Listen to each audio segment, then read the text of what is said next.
This guy is completely lost as he wakes up in a totally unfamiliar place. Minato has absolutely no idea what the hell is going on, especially when he looks in the mirror and sees a total stranger with black hair staring back at him. He wonders where his signature silver hair went. Before Minato can even process this, a doctor and a nurse walk into his hospital room. After running a few checks, the doctor is shocked to find that all the injuries from his recent car accident have completely healed. It is as if they were cured using holy magic. Well, they actually were. But what on earth is a car accident? Confused, Minato asks the doctor if his mana is completely depleted, but the doctor has absolutely no clue what his patient is talking about. When Minato mentions fighting monsters during the Great Calamity, both the doctor and the nurse just stare at him in utter confusion. They start wondering if staying in the hospital for too long made him lose his mind. The doctor gently asks him, "Can you tell me your name and what year it is?" "I am Ichikami Minato, and it should be around the year 1970, right?" Hearing this, the doctor feels a massive headache coming on. Thinking this kid is suffering from severe brain damage, the doctor says softly, "Your name is Kusanagi Minato, and the year is 2022. Now it is Minato's turn to panic. I am Kusanagi Minato, and it is already 2022? These two do not seem to be lying. Plus, that television is incredibly thin and sharp. Even the calendar on the desk reads 2022, and he has never seen that small device the nurse is scrolling through. It looks like he really is in the future. This is just great. An old soul in a brand new era, knowing absolutely nothing about this place. How is he supposed to survive? The doctor explains that the calamity he mentioned happened 50 years ago and is long gone. Monsters still exist, but not many, and the world has returned to peace. Well, even if this reality is hard to digest, he should thank the heavens first. Now he has to accept that Ichikami Minato from 1970 sacrificed his life to save the world, only to reincarnate into the body of Kusanagi Minato, though nobody knows how such an unbelievable thing could even happen. A few weeks later, Minato is finally discharged from the hospital. Guided by the original owner's memories, he heads back to his apartment. Kusanagi Minato's parents passed away when he was just a child. Since then, he had been living off the inheritance they left behind. Minato lies down on his bed, deep in thought. He does not really believe in reincarnation. His spectacular revival must be the work of some deity. Going through his documents, Minato finds out that he is currently enrolled at Kamui Magic Academy. Back in his day, there was no such thing, so this might actually be fun. Suddenly, a strange sound comes from Minato's bag. He pulls out a phone, and the screen shows an incoming call from someone named Tadano. Minato has no clue how to use the damn thing, so he just tosses it aside and ignores it completely. On the screen, a flood of text messages from Tadano keeps popping up. The messages read, "Hey, I heard you got out of the hospital. Get your butt to school. I am completely out of cash." The next morning, Minato somehow manages to show up at school. He is technically old enough to be an uncle to these students, so going back to school makes Minato feel a bit nervous. That actually sounds great, but Minato is immediately disappointed in this academy when he sees what is happening. A student screams as he casts a pathetic fire spell on a wooden training dummy. Minato uses his sharp eyes to scan the area. Everyone here barely has any mana. He holds his head in disappointment, unable to believe how weak the descendants of magic users have become. Compared to when Minato was just a beginner, these kids are not even a tenth as strong as him. With a gloomy face, Minato walks into the classroom. He does not pay attention to all the eyes staring at him. Once he is inside, Minato finally starts to relax a bit. Sitting at the desk, it feels like he has traveled back to the old days, which is pretty exciting. However, Minato still does not know if the original owner had any friends. Suddenly, the local bullies show up. A loud stomp and a booming voice echo right behind him. "You bastard, are you ignoring my texts? You are just a Kusanagi piece of trash. How dare you do that?" Minato calmly replies. "Who are you guys?" The red-haired punk glares and kicks Minato, screaming in anger as he does. "How dare you forget the great Tadano? You useless piece of garbage." Only then does Minato remember the name Tadano on his phone. "Oh, I remember now. Are you my friend?" Jun smirks and reaches his hand out. "So you finally remember, you loser? Do you even know what friends are for?" Minato immediately grabs Jun's hand in a tight grip and says, "Of course I do. Friends are supposed to help each other out, right?" Jun forcefully slaps Minato's hand away. He grabs Minato by the collar like he wants to eat him alive and roars, "Where is your money? Cough it up already. Your dead parents left you plenty of cash, didn't they? Minato sighs, finally realizing that Kusanagi Minato had absolutely no friends. He was just getting bullied. Jun is acting like an inflated pufferfish, getting furious and wanting to punch Minato with every word he says. Right at that moment, the classroom door slides open, and a sweet, clear voice chimes in, "Good morning." A girl with blue hair walks in, radiating an irresistible charm with her bright face, elegant figure, and gorgeous legs. That alone is enough to leave Jun utterly mesmerized, practically drooling. In front of his goddess, he does not dare to cross any lines. He just mutters a few threats to Minato and storms off. As it turns out, their first class of the day is history. In history class, the professor was lecturing on the moment the supreme archmage, Ichikami Minato, sacrificed his life to end a horrific catastrophe. Naturally, the combination of history class and the professor's monotone voice had half the classroom nodding off. Back then, monsters were overrun across the globe, pushing humanity to the absolute brink of extinction. But the pioneer of magic at the time, the supreme archmage Ichikami Minato, refused to accept that fate, leading to a series of legendary events that everyone now knows by heart. The professor then asked the class if anyone knew exactly who Ichikami Minato was. Instantly, a blue-haired girl named Mizuha jumped to her feet to answer. He was the sole survivor of the first great calamity, the very first mage, and the sole reason the Kamui Magic Academy was founded, sir. As she spoke, Mizuha's eyes sparkled with sheer adoration for her ultimate idol, Minato. The professor nodded, confirming that Mizuha's answer was spot on. Minato was indeed the first human ever to wield magic. This magic academy was established with the sole purpose of training as many mages as possible to be just like Ichikami Minato. He is the greatest mage in human history. The professor even emphasized that this would definitely be on the exam. Meanwhile, Minato had his face buried in his desk, praying for the professor to stop. Every single cell in his body was screaming with secondhand embarrassment. His classmates watched in confusion as he visibly trembled. Right now, Minato was deeply regretting coming here just to sit through an entire lecture of people singing his praises. But since the world was now at peace, it seemed like the newer generation of mages had grown weak and soft. Minato stared blankly out the window at the clear blue sky. How long had it been since he last felt this kind of peace? Before he knew it, the class ended, and the professor announced that they would have a comprehensive magic evaluation tomorrow. Jun immediately seized the opportunity to mock Minato. Did you hear that? A magic evaluation. I can't wait to watch you make a complete fool of yourself tomorrow. It's going to be hilarious. Minato just looked back with an utterly bored expression. Does this idiot's mouth ever stop running? Minato really didn't want to be here anymore. Seeing Minato stand up to leave, Jun resorted to insulting his parents. Your folks didn't have a speck of magic in them, did they? Oh, wait, so you're just a pathetic little orphan? My bad, I totally forgot. Ha ha ha. The group burst into laughter, pushing Minato past his limit. Even though the parents Jun was mocking belonged to Kusanagi Minato, and not his original self, it was still a matter of a man's pride. Do your parents know you're this uneducated? Minato calmly shot back. His quiet remark instantly set off Jun, making him puff up like a blowfish. What did you just say, you piece of trash? Don't you dare compare me to you, Jun yelled, instantly summoning a magic circle. Its raw power dyed the entire room in a fiery crimson. The surrounding students exchanged anxious glances. Is he seriously going to use magic inside the classroom? Jun hurled a massive fireball straight at Minato, clearly aiming to kill. Minato just stood there, completely unfazed, while the other students fled in panic. Watch out, Mizuha cried, rushing toward Minato in fear for his life.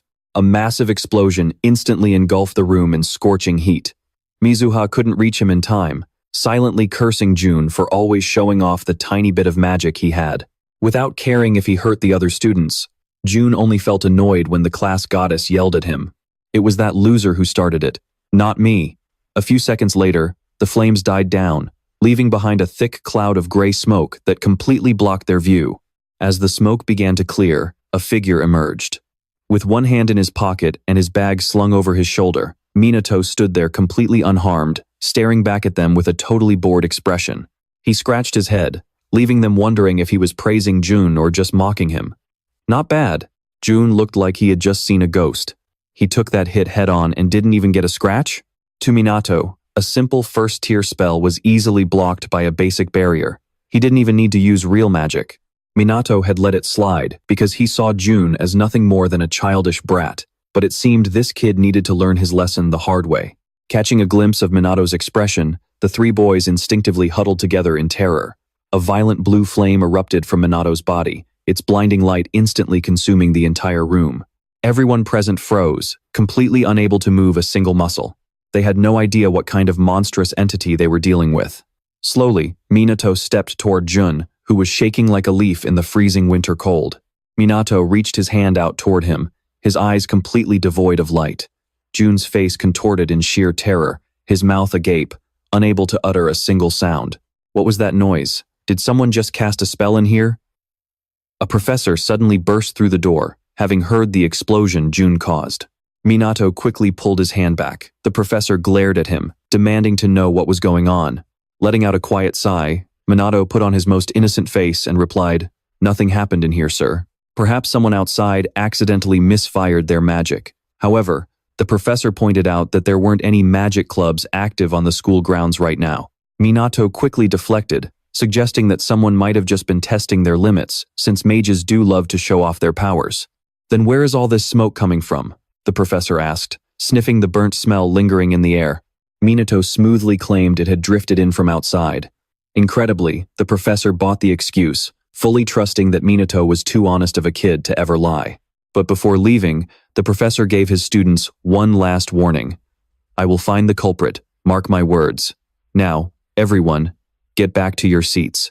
Minato cheerfully waved goodbye to the professor, quietly realizing he would need to stage a fake crime scene to sweep this whole thing under the rug. The moment the professor walked out, the room fell dead, silent. Jun turned and bolted, gritting his teeth and cursing Minato in his head.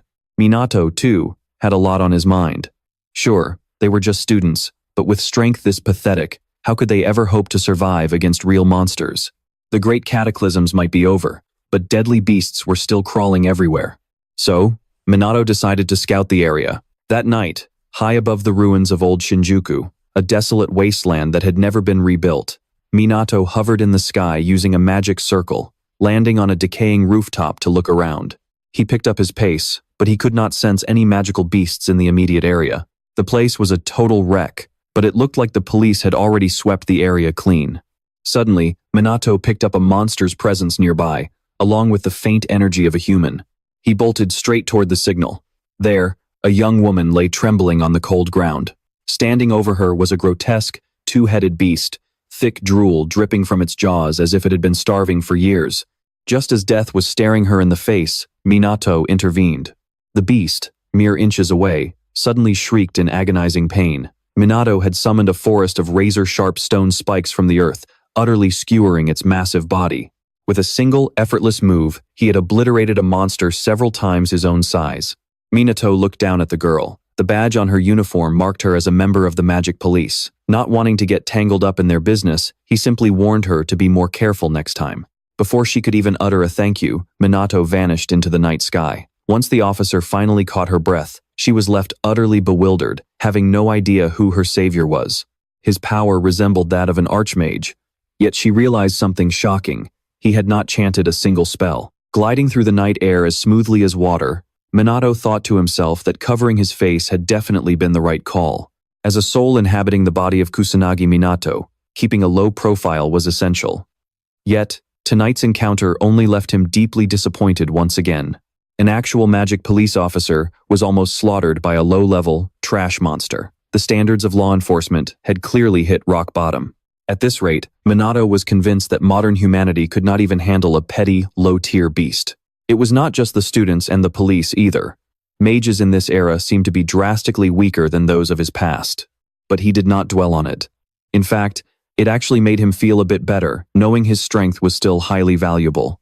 He would use his mana to clear out the surrounding beasts. He could not just stand by and let them harm innocent civilians. The next day, as scheduled, the academy began the students' mana measurements. Standing before them was a massive, clunky device. It was designed to measure both their total mana capacity and their magical attribute. For anyone aspiring to become a professional mage, these were the two most critical stats of all. Minato stood there, completely flabbergasted. How on earth had magic regressed this badly? It was one thing for the students, but when even the teachers could not sense their own students' mana without a machine, it was pathetic. Sensing mana was the very foundation of all magic. Did you know that? Yuika suddenly approached Minato, striking up a conversation. Do you have a moment? Seeing them talking sent a wave of whispers through the classroom. Yuika smirked, noting that this was the first time they had ever had an actual conversation. She formally introduced herself as Mizuha Yuika, the second daughter of the prestigious Mizuha noble family. Meanwhile, Minato found himself zone out for what felt like the 100th time. What on earth is a magic noble?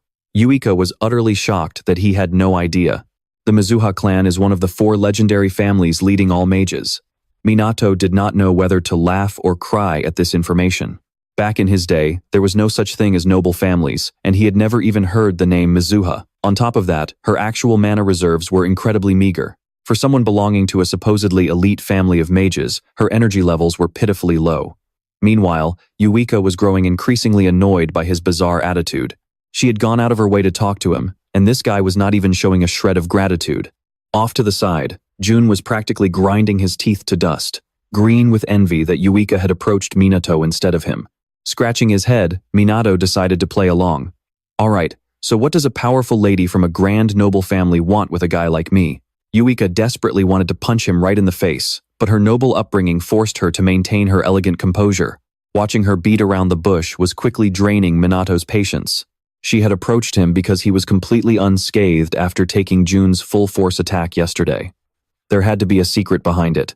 Yuika barely got 3 words out when the professor announced that they were preparing for the test. Minato rejoiced, glad to have the perfect excuse to get away from this annoying girl.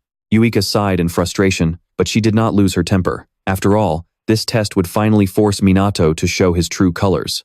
Up next was Jun. With a smug, arrogant look plastered across his face, he stepped up with absolute confidence. He unleashed his mana, causing the device to light up brilliantly. In seconds, the display screen locked in at 1000. Jun began hooting and hollering like a wild chimpanzee. I am so freaking awesome. I am even stronger than before. As Jun celebrated, Minato watched thoughtfully. If that pathetic display scored 1000, it meant the grading standards had not changed a bit in 50 years. Next up was Yuika, stepping forward with a gaze just as brimming with confidence as Jun's. She barely touched the machine, and the counter immediately shot up to 2000 water attribute points. The professor gasped in shock, showering the two of them with praise. Your mana capacity is definitely at the top of this year's class. I have no doubt you two will become outstanding mages. The entire class erupted in cheers for these 2 rising stars. Only Minato couldn't even crack a smile. Was Yuika seriously at the top of the class with only 2000 mana? Compared to complete amateurs, she was barely any better. Just then, Yuika glanced over at Minato. She silently mocked him, wondering if he felt embarrassed looking at her score. Minato tried his best to ignore her smug, challenging gaze. Man, this girl was a total pain. Next up was Minato.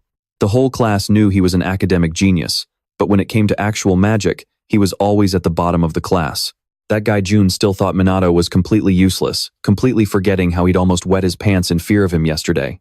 Meanwhile, Yuika watched Minato's every move with intense curiosity. She was absolutely sure he couldn't hold a candle to her. Minato, on the other hand, was torn. In his past life, he had been way too overpowered, which actually made him feel a bit lonely. Maybe he should tone it down a bit this time. But then again, thinking about that arrogant punk and the annoying girl looking down on him behind his back, Minato didn't really feel like playing nice anymore. Minato placed his hand on the device and released a massive surge of his raw mana, deciding to go all out, assuming this cheap machine could even handle the full extent of his power. Minato's mana wave was so intense it erupted far beyond the classroom, even alerting students in the neighboring school buildings.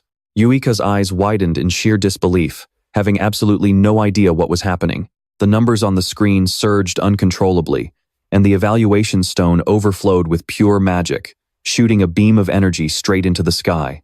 A blinding flash erupted, followed by a deafening explosion. Shards of stone flew in all directions, so sharp and fast they could easily kill someone. Minato casually put up a magic barrier to block the shrapnel, ensuring no one got hurt. He had only flexed his power for a couple of seconds, yet this cheap piece of junk couldn't even handle that.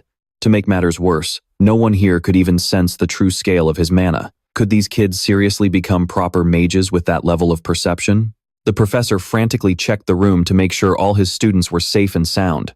He even thought Minato was incredibly lucky to be standing right at the center of the blast without a single scratch. "I've never seen an evaluation device explode like this before," the teacher gasped. Maybe it was already malfunctioning?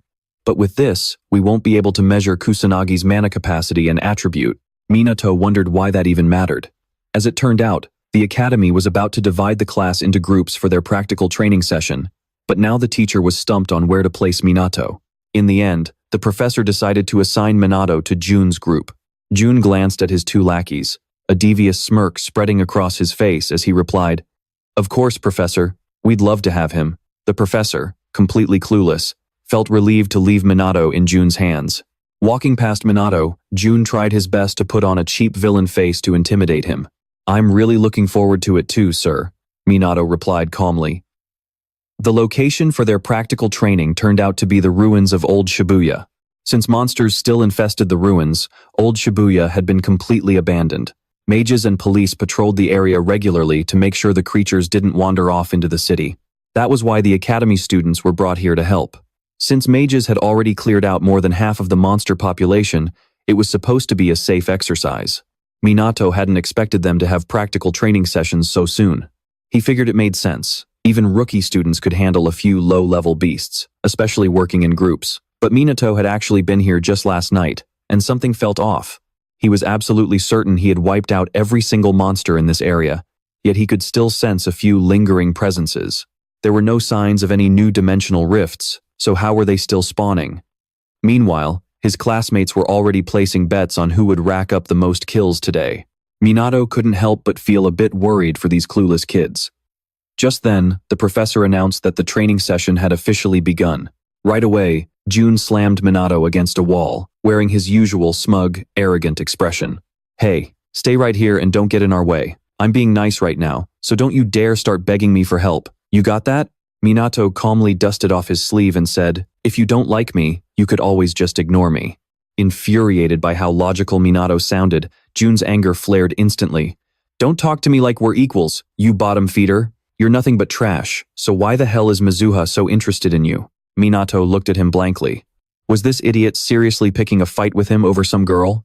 The realization suddenly hit Minato, and he asked, "Oh, wait, do you have a crush on Mizuha?" Jun's eyes bulged with pure rage, but Minato completely ignored his tantrum. He had just sensed something powerful approaching. Jun began channeling his magic again, and his two sidekicks joined in to help. Minato warned him to stop, but Jun only thought the boy was begging for mercy. Minato simply gestured for him to look behind his back. Jun barked back, "You think I'm going to fall for a pathetic trick like that?" A sudden shadow loomed over them, forcing Jun to instinctively look back. Standing right behind him was a massive two-horned monster that had appeared out of nowhere. The three punks immediately huddled together, shivering in absolute terror. What the hell? Why is that thing here? What is a demon soldier doing in a place like this? Face to face with a real monster, these three were nothing but helpless weaklings. The two lackeys desperately begged Jun to do something. Though terrified, he still had some foolish confidence left. "Take this, you bastard," Jun yelled, unleashing a blast of fire that engulfed the demon soldier's entire body. Seeing the beast stand perfectly still, he smugly assumed he had won. That was too easy. But of course, once the flames clear, the demon soldier's body doesn't have a single scratch on him. Minato isn't surprised. After all, how could a demon soldier be defeated by level 1 magic? For now, Minato just stands there to enjoy the show. As the demon soldier steps toward them, Jun is so terrified that he collapses onto the ground. Tears well up in his eyes, his teeth chatter so hard he can't utter a single word, and his pants are completely soaked because he forgot to wear a diaper today. The demon soldier charges at Jun, but stops dead in his tracks halfway when he spots Minato. A flood of bloody memories of his fallen comrades flashes through his mind. The demon soldier immediately backs away. Minato casually steps forward. It's clear that even a lowly demon soldier knows who the real boss is here. That's right, it can sense the overwhelming mana radiating from Minato. The demon soldier's arm begins to tremble. It roars and summons several magic circles. Minato simply raises his hand, summoning his own magic circle without even chanting a spell. How the hell are you going to beat that thing with level 1 magic? We are gonna die. The cowards behind him keep whimpering in terror. By then, the demon soldier has already cast a level 2 spell, Stone Wall. Massive chunks of rock fly toward them, and Jun shuts his eyes, too terrified to look. Minato smirks and casts the level 1 spell, Fire Arrow. A massive fire vortex erupts from his hand, and just looking at it, you know it's going to swallow the demon soldier's tiny rock whole. Sure enough, the rock is instantly incinerated, followed by the demon soldier itself. A massive explosion generates a powerful gust of wind, making Minato's coat flutter. Jun and his crew finally open their eyes, utterly bewildered about what the hell just happened. Did Minato seriously just take down that demon soldier and save his life? Minato slowly walks over to the demon's magic stone. Why is this thing even here in Shibuya? He hunted down every single one of them yesterday, yet they are still popping up. Unless this is a harbinger of a greater disaster, the situation is looking a lot more tense than Minato expected. Recalling those tragic, deadly memories, Minato still can't help but shudder. But even if disaster strikes again, he is determined to save everyone. Meanwhile, Jun's 2 lackeys look at each other in disbelief. Did he really just destroy that demon soldier? Is that guy seriously the same Kusanagi from before? Suddenly, Jun punches the wall in frustration. How could he ever face Yuika if she found out about this? Actually, Yuika was hiding behind a boulder the entire time, witnessing every single second of Jun wetting himself. Rewinding a few minutes earlier, in another corner of the field, some other students were facing off against magic beasts. But since they were just low-level magic beasts, Yuika easily wiped them out using her level 1 magic. The nearby students watching are instantly amazed, cheering, "Wow, that's incredible." As expected of a Mizuha, hearing their praises, Yuika can't help but sigh in slight annoyance. They are already jaw-dropped over something as simple as this? These commoners are really only good at kissing up. Well, she is a genius after all, so what can she do? Just then, however, Yuika notices Jun's gang dragging Minato away around a secluded corner.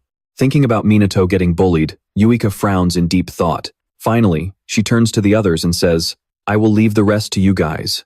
She quickly runs after them. After all, she couldn't just turn a blind eye, right?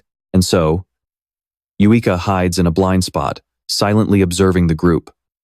But the moment she sees the demon soldier appear, her face instantly turns pale with panic. There's no way that group could defeat a creature like this. Clenching her fists, she begins to panic even more. She has to do something, right? She is a member of the noble Mizuha family, after all. Finally, Yuika dashes out of her hiding spot and screams, "Everyone, run now." But before she can even finish her sentence, a flash of magic suddenly zips past her, leaving her utterly stunned. Boom! A massive explosion erupts right in front of her, filling the air with thick smoke and flames. As the dust clears, the scene finally becomes visible. Yuika sees Minato standing tall and proud in the center of it all. She frowns in disbelief. Was that Minato's magic? Yuika recalls how shy he used to be, and how he had absolutely zero talent for magic. But now, it's like he's a completely different person. And she didn't hear Minato chant a single word. Can he really cast spells without chanting? What's more, he defeated that demon soldier so easily, using only level 1 magic. The power of a demon is decided by the number of magic stones it possesses. This is how their ranking system is established. Normal magic beasts are rank 6, while demon soldiers are rank 5, which is 1 tier higher. Demon commanders are rank 4, and demon generals are rank 3. Even higher, rank 2 is reserved for demon kings, and at the absolute top, rank 1, sits the demon lord. The rank required to damage each class of demon is strictly fixed. Every modern mage knows this. You need at least level 3 magic to take down a demon soldier, so how on earth did Minato pull it off with just a level 1 spell? Yuika is utterly baffled. While she is lost in her confusion, Minato slowly starts walking toward her hiding spot. Startled, Yuika quickly presses herself deeper into the shadows, but she soon snaps out of it, wondering why the heck she is even hiding in the first place. Once Minato walks past her for a bit, Yuika finally pokes her head out to watch him leave. Unfortunately for her, Minato has already noticed her presence. Pouting slightly, he remarks, "Sneaking around and spying on people seems to be a real hobby of yours." Stunned, Yuika frowns and asks, "How did you even know I was here?" Shrugging indifferently, Minato casually replies, "If you call yourself a mage, it'd actually be weirder if you didn't notice." But as Minato says this, Yuika only becomes more confused. Seeing her reaction, Minato immediately knew. He let out a helpless sigh and asked, "You guys can't even sense magic, can you?" With that, he turned and walked away, leaving Yuika standing there in utter confusion. By the time she finally snapped out of it, she hurriedly ran after him. She desperately called out, "Wait up, what is going on? Explain it to me." But unfortunately, he had already vanished into thin air, leaving nothing but empty space in front of her. The very person she was looking for was actually standing on the rooftop of a nearby building. Watching her search for him, Minato couldn't help but sigh. He scanned his surroundings and muttered to himself, "Well, I guess I should take a quick look around, just to be safe." With that, Minato used his magical perception to scan the area. The demon soldiers were all gone, but there was still a decent number of magic beasts roaming around. This situation was starting to get on his nerves. If even June, who was supposed to be a top student, was pissing his pants, the other students were definitely going to have a rough time. Minato frowned in silence. Should I lend them a hand? His barrier would cover the entire area around Shibuya Station. No sooner said than done, Minato quickly channeled his magic into both of his hands. In the blink of an eye, 2 bursts of magic manifested in the air and shot forward. Before long, they completely enveloped Shibuya Station.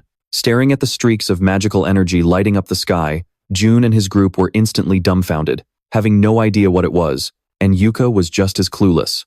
She furrowed her brows and muttered, "Is that magic? Multi-target magic?" Meanwhile, in another corner, a pack of magic beasts had surrounded 2 of the academy students. There were so many of them that the students were paralyzed with fear. Right at that moment, one of the beasts lunged straight at a pink-haired girl. Terrified, the girl froze, completely helpless to do anything. At that critical, life-or-death moment, a beam of magical energy suddenly flashed by, instantly tearing the attacking beast's body to shreds. Having just escaped the jaws of death, the pink-haired girl collapsed to the ground, her legs turning to jelly. The boy nearby rushed over and asked in a panic, "Are you okay? Are you all right?"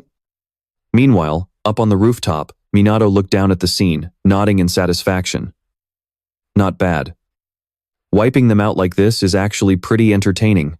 But very quickly, he realized there was a slight issue with his magic.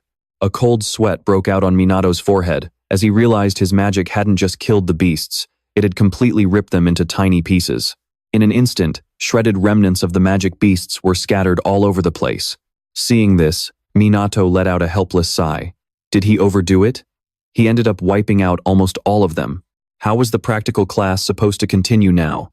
I really need to hold back a bit next time. After a brief moment of silence, Minato used his magic to leap down from the rooftop. He scanned the area for a while before finally nodding in satisfaction. This area should be fine now. Once he made sure everything was secure, Minato found a hidden corner to land. While he didn't need to completely hide his abilities, standing out too much would only bring him a massive headache. As he walked back toward the other students, the instructor was busy examining the remains of the magic beasts. After a thorough inspection, he muttered in confusion, "How on earth are there still so many beasts left over? The entire horde should have been wiped out by now. To take out this many with a single strike, the person who did this must be a professional mage. On top of that, it's non-attribute magic. Unleashing countless magic bullets like this can only be done with non-attribute magic. He had never seen anyone capable of this before. If it weren't for this person, the situation would have spun completely out of the instructor's control. Firing multiple magic bullets at once was one thing, but the crazy part was that there were over 60 bullets here. There was absolutely no way a student could pull this off. While he was lost in thought, one of the students couldn't hide their frustration and demanded, "Why were there still so many beasts left?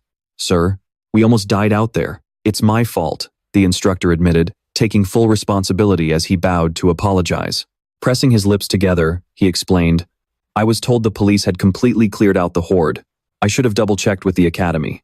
I'm truly sorry for putting you all in such a dangerous situation." Hearing this, the students didn't know what to say. Their faces were filled with a mix of helplessness and resignation. The pink-haired girl who had just been saved timidly asked, "But someone came to rescue us, right?" The instructor shook his head slightly and replied, "I don't know either." The girl let out a disappointed sigh. "I see. I just wanted to find them so I could say thank you." The instructor truly had no clue. It definitely couldn't have been the police or any registered professional mages. Could it have been an unregistered rogue mage? But regardless of who it was, they had saved his students, and he was genuinely grateful from the bottom of his heart. He felt incredibly thankful to this anonymous mage. Minato, the very anonymous mage the instructor was thinking about, was standing some distance away, merely smiling, without saying a word. Now that the danger had passed, the students finally calmed down and began whispering about the magic they had just witnessed. Minato looked around at everyone. It seemed like they were all safe and sound, which brought him a sense of relief. But at that very moment, a pair of hostile eyes was glaring intently at him. It was Jun and his gang. These immature punks just survived a life-or-death situation, yet they still haven't grown up at all. Minato let out a helpless sigh. Meanwhile, Yuika was quietly observing him. He defeated a demon soldier using only Tier 1 magic. Was that limitless magic also his doing? But fire magic and non-attributed magic? She didn't believe any student was skilled enough to use two magic attributes at the same time, especially not Minato. Thinking this, Yuika felt a bit relieved, realizing she was probably just overthinking it. There was no way a guy like him could use two attributes simultaneously. The person who used that attribute magic must have been someone else, though that still didn't change the fact that Minato had defeated a demon soldier. She wondered who or what he really was. Minato felt Yuika staring at him, but he didn't react. Just then, the two guys standing next to Jun finally snapped out of it, and one of them muttered in disbelief. That laser-like thing was definitely Kusanagi's doing too. The other guy shook his head, denying it. No way, that's impossible. But the first guy stood by his theory, quickly adding, "But he's the one who took down the demon soldier." Hearing this made Jun furious, his face turning dark with anger. He gritted his teeth and snapped, "Hey, shut your mouth. Keep talking, and I'll kill you." Sensing the danger, the two quickly shut up, not daring to say another word. With a vicious look in his eyes, Jun spat in anger. There's no way a piece of trash like him is that strong. Something shady is definitely going on. Not wanting to argue, the other two quickly agreed. Yeah, it is weird. Isn't he supposed to be just a total coward? Satisfied with their response, Jun scoffed. That bastard is definitely up to something. How dare he make a fool out of me? I'll expose his true colors. A little while later, school finally let out. As Minato was walking home like usual, a group of students blocked his path, catching him off guard. Leading the group was none other than the punk, Jun. He glared at Minato and said coldly, "I've been waiting for you." Completely done with these immature brats, Minato sighed and said, "Are you guys completely deaf? Instead of running around acting like spoiled babies, why don't you spend that time practicing magic? It'd be a lot more useful." This immediately set Jun off. He barked aggressively. "You have no right to talk, you dirty liar." Liar? Minato was slightly confused. What's that supposed to mean? Sneering, Jun yelled in anger. "Don't play dumb with me. How the hell could someone like you use magic like that? You're definitely pulling some kind of trick behind my back." Minato stared at him, completely baffled. He had absolutely no idea what nonsense this guy was babbling about. Seeing no response, Jun ordered coldly, "Follow me. I'm not letting a little rat like you run away." As he spoke, the other guys moved in to stand behind him. Scumbags really do run in packs, don't they? Minato looked at the gang of punks in front of him, shrugged nonchalantly, and said dismissively, "Why would I even need to run?" Angered by his attitude, Jun yelled, "Cut the crap, you bastard. You can't use magic here, can you?" The moment the words left his mouth, he clenched his fist and lunged forward. Jun's fist was inches from Minato's face in an instant, but Minato didn't even flinch. The rest of the gang quickly joined in, throwing punch after punch. Jun smirked arrogantly and sneered, "Without magic, you're nothing, aren't you? Even if you lick my boots right now, I won't let you off. Die." As he kept talking, his smile grew more and more sadistic. Too bad for him, he couldn't even lay a finger on Minato. Minato just stood there calmly, his eyes full of disdain. Their weak, pathetic attacks couldn't even reach him. With his mana automatically protecting him, they could beat him until morning, and he still wouldn't have a single scratch. But these pests were getting really annoying. Minato figured it'd be easier to just play along, so he dropped to the ground, pretending they actually managed to hit him. But right then, a sharp voice rang out. "What on earth do you think you're doing?" The group froze and spun around, only to see Yuika standing right behind them. Jun's face instantly went pale, his lips trembling as he muttered, "Yuika." Panicking that she would think poorly of him, Jun quickly stammered, "No, it's not what it looks like. We're just messing around." Sneering, Yuika said coldly, "I know exactly what you're doing. You're ganging up to bully Kusanagi." She asked, "You're wearing the uniform of a prestigious magic academy, and this is how you behave? Like a bunch of schoolyard bullies? Have you no shame?" At those words, Jun and his gang looked utterly miserable. Jun's face turned completely dark with embarrassment. He gritted his teeth and glared at Minato. It was all because of him that Yuika now looked down on him so openly. While Jun was lost in his anger, Yuika walked over, grabbed Minato's hand, and said, "Let's go, Kusanagi." Seeing the two of them holding hands sent Jun's rage boiling right over the edge. In his head, he was cursing Minato's entire family tree. Seeing the terrifying look on Jun's face, his two lackeys were frozen in fear. They didn't dare step in to calm him down. Finally, Jun couldn't hold it in anymore and snapped right then and there. "Screw you, Kusanagi." Minato let out a helpless sigh, thinking, is this guy made of superglue or what? Why won't he just let it go? Right then, Jun was absolutely furious, already channeling magic in his hands. He screamed in a rage, "You bastard, I'm going to freaking kill you." Seeing this, Ruka cried out in panic, "Tadano, what do you think you're doing?" But Jun had already completely lost his mind. He and his lackeys launched a coordinated magic attack straight at Minato. Growing more and more desperate, Ruka shrieked a warning, "Watch out, it's dangerous." Suddenly, a massive explosion erupted right in front of them, sending smoke and flames flying everywhere. It forced Ruka to shield her eyes with her hands. Assuming Minato had been swallowed by the flames, Jun burst into a triumphant laugh. "You could cheat 10 more times and it still wouldn't save you, kid." His two lackeys, on the other hand, were absolutely terrified, muttering in a panic, "Oh my god, this is really bad. Is he actually dead?" Snorting coldly, Jun acted like it was no big deal. "You idiots, what the hell are you so scared of? We just accidentally used magic off campus and lost control for a second. Kusanagi just happened to be standing right in the line of fire, that's all." But just as he was gloating, a deep voice suddenly echoed from the thick smoke. "You guys crossed the line." The words made Jun snap his head around, startled, as a figure slowly emerged from the hazy smoke.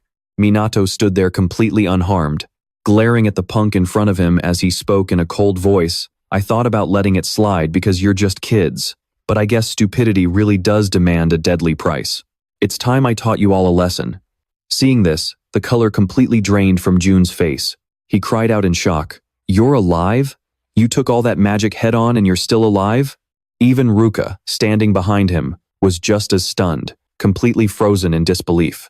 Minato didn't even bother explaining. He just said coldly, "It's one thing to come after me, but you actually dragged Ruka into this? You really are rotten to the core, kid."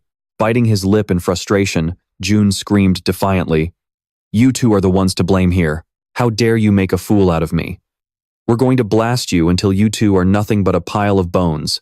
The moment he finished speaking, magic flared up in his hands again. Unfazed, Minato calmly snapped his fingers, summoning only a tiny amount of magic. Seeing the miniature magic circle floating in front of him, Jun laughed mockingly. "Haha, what kind of pathetic magic is that? It's like trying to stop a tank with a toothpick. You're dead meat this time." Instantly, they launched another barrage toward Minato. However, Minato remained dead, calm, softly muttering, "Mana drain." The moment the words left his mouth, magic-infused vines suddenly materialized in front of him. They writhed and twisted through the air like massive serpents, darting straight toward Jun's gang and wrapping tightly around them without a second's delay. The boys cried out in a panic, "What the hell is this? Let me go!" But before long, they deflated like popped balloons, sinking powerlessly to the ground without a single shred of energy left. At that, Minato withdrew his vines.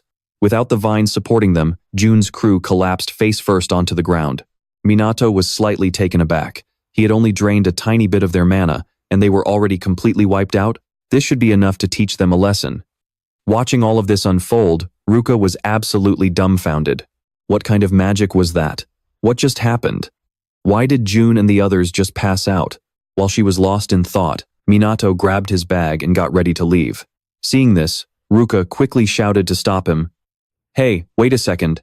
She bombarded Minato with questions. What was that magic?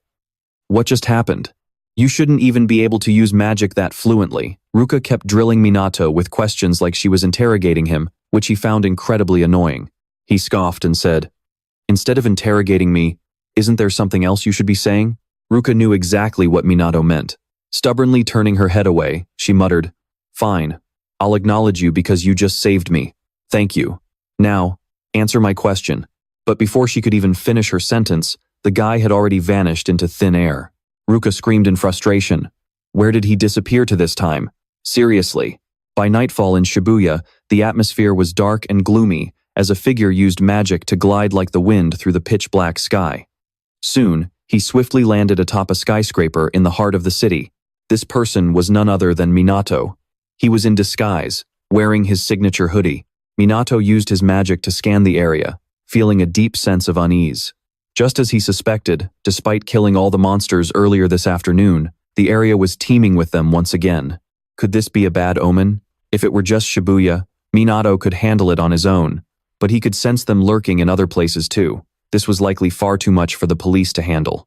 Even though the magic police weren't exactly reliable, he couldn't kill every single monster in Japan by himself. Minato knew he needed to come up with a solid plan. After thinking it over for a bit, Minato decides to clear out the surrounding monsters first.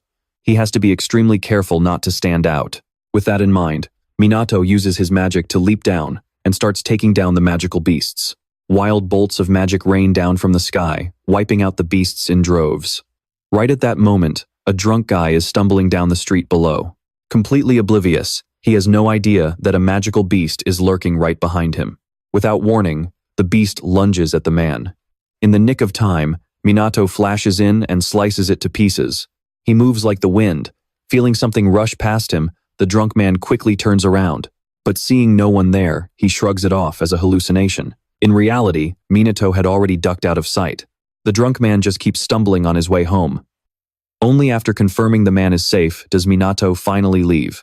However, he doesn't notice that someone in the distance recorded the whole thing and posted it online.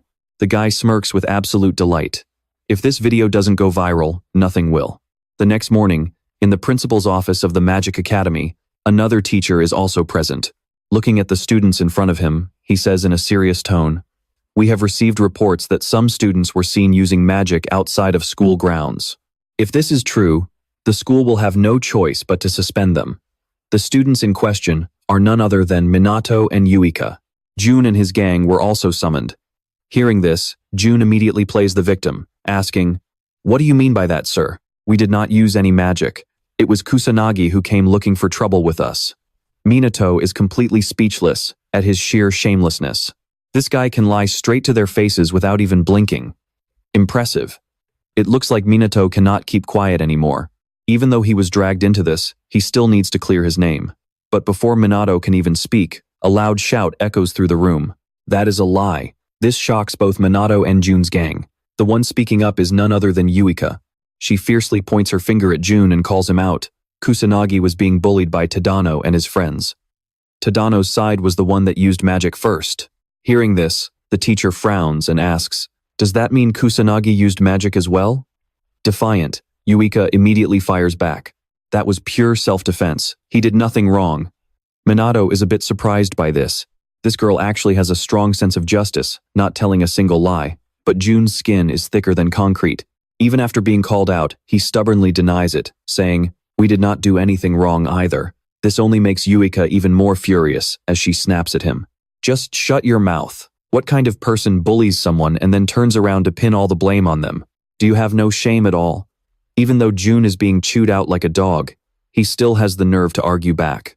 "It is Kusanagi's fault. He does not deserve to be here. I was just taking out the trash." Yuika glares at him, her face filled with sheer disgust. "You are the one who does not deserve to be here." Refusing to back down, Jun retorts, "I am at the top of our class. I am the only one who can match you, not that trash Kusanagi." Yuika cannot stand his nonsense and angrily snaps, "You are talking absolute garbage." But Jun still refuses to back down. Taking a step closer to Yuika, he says with absolute conviction, "Open your eyes. Stop defending that loser. Look at me, become my woman." As Jun says this, his eyes are filled with pure sincerity. Too bad for him, Yuika does not care about his sincerity at all. She snorts with contempt and says, "Keep dreaming, punk." In an instant, Jun feels like he has been thrown into an icebox, completely frozen in shock. But she is not done yet. Yuika goes on to list her reasons for rejecting him, calling him a violent bully. Her words hit him so hard that he nearly passes out from sheer rage. Watching this unfold, Minato cannot help but think that even though Jun had it coming, that was brutally savage. Right then, the principal speaks up. It appears this was indeed the fault of Tadano and his friends, and Kusanagi was merely acting in self-defense. However, we do not tolerate those who use magic for personal vendettas. You are all expelled. Hearing this, Jun's two lackeys panic and try to explain, "No, please, we were just following Jun's orders." Not wanting to hear any more of it, the principal dismisses Minato and Yuika back to class. The two immediately agree and leave the office. Even though she is out of the office, Yuika is still fuming, non-stop grumbling about it. That guy. It has been a long time since anyone made me this angry. Walking beside her, Minato asks with curiosity, "What will happen to them now that they are expelled?" Pouting slightly, Yuika replies in an indifferent tone, "They won't be able to become mages anymore." Obviously. With that, Yuika suddenly turns and glares at Minato, snapping aggressively. "And you need to stand up for yourself." Minato feels a bit helpless. He was actually planning to speak up, but she ended up doing it for him. Seeing his silence, Yuika suddenly looks a bit flustered. Minato furrows his brows, thinking for a long moment, before speaking up. "Come to think of it, how many times have you tried to save me now?" Back in class when Minato was dragged into a fight, Yuika stood up to help him. And now this time, she even stepped up to testify for him. Thinking about this, Minato smiles warmly at her and says, "You are really kind." His words make Yuika blush in deep embarrassment. She rushed off, shouting, "Shut up already, I'm leaving." Minato just watched her walk away. Smirking, he thought, she is pretty cute. That is when he remembered something important. The original Kusanagi Minato was dead, and he was actually the reincarnated Ichikami Minato. Was the kid bullied to death? No, it was just a typical car accident. Minato did not know the full story, but those bullies were definitely guilty, and he hoped they would get what they deserved. Meanwhile, 2 more students had arrived in the principal's office, accompanied by a girl's clear voice saying, "So a student used magic off campus, and a few others got dragged into it?" The principal nodded and replied, "Yes, but fortunately, no civilians were harmed."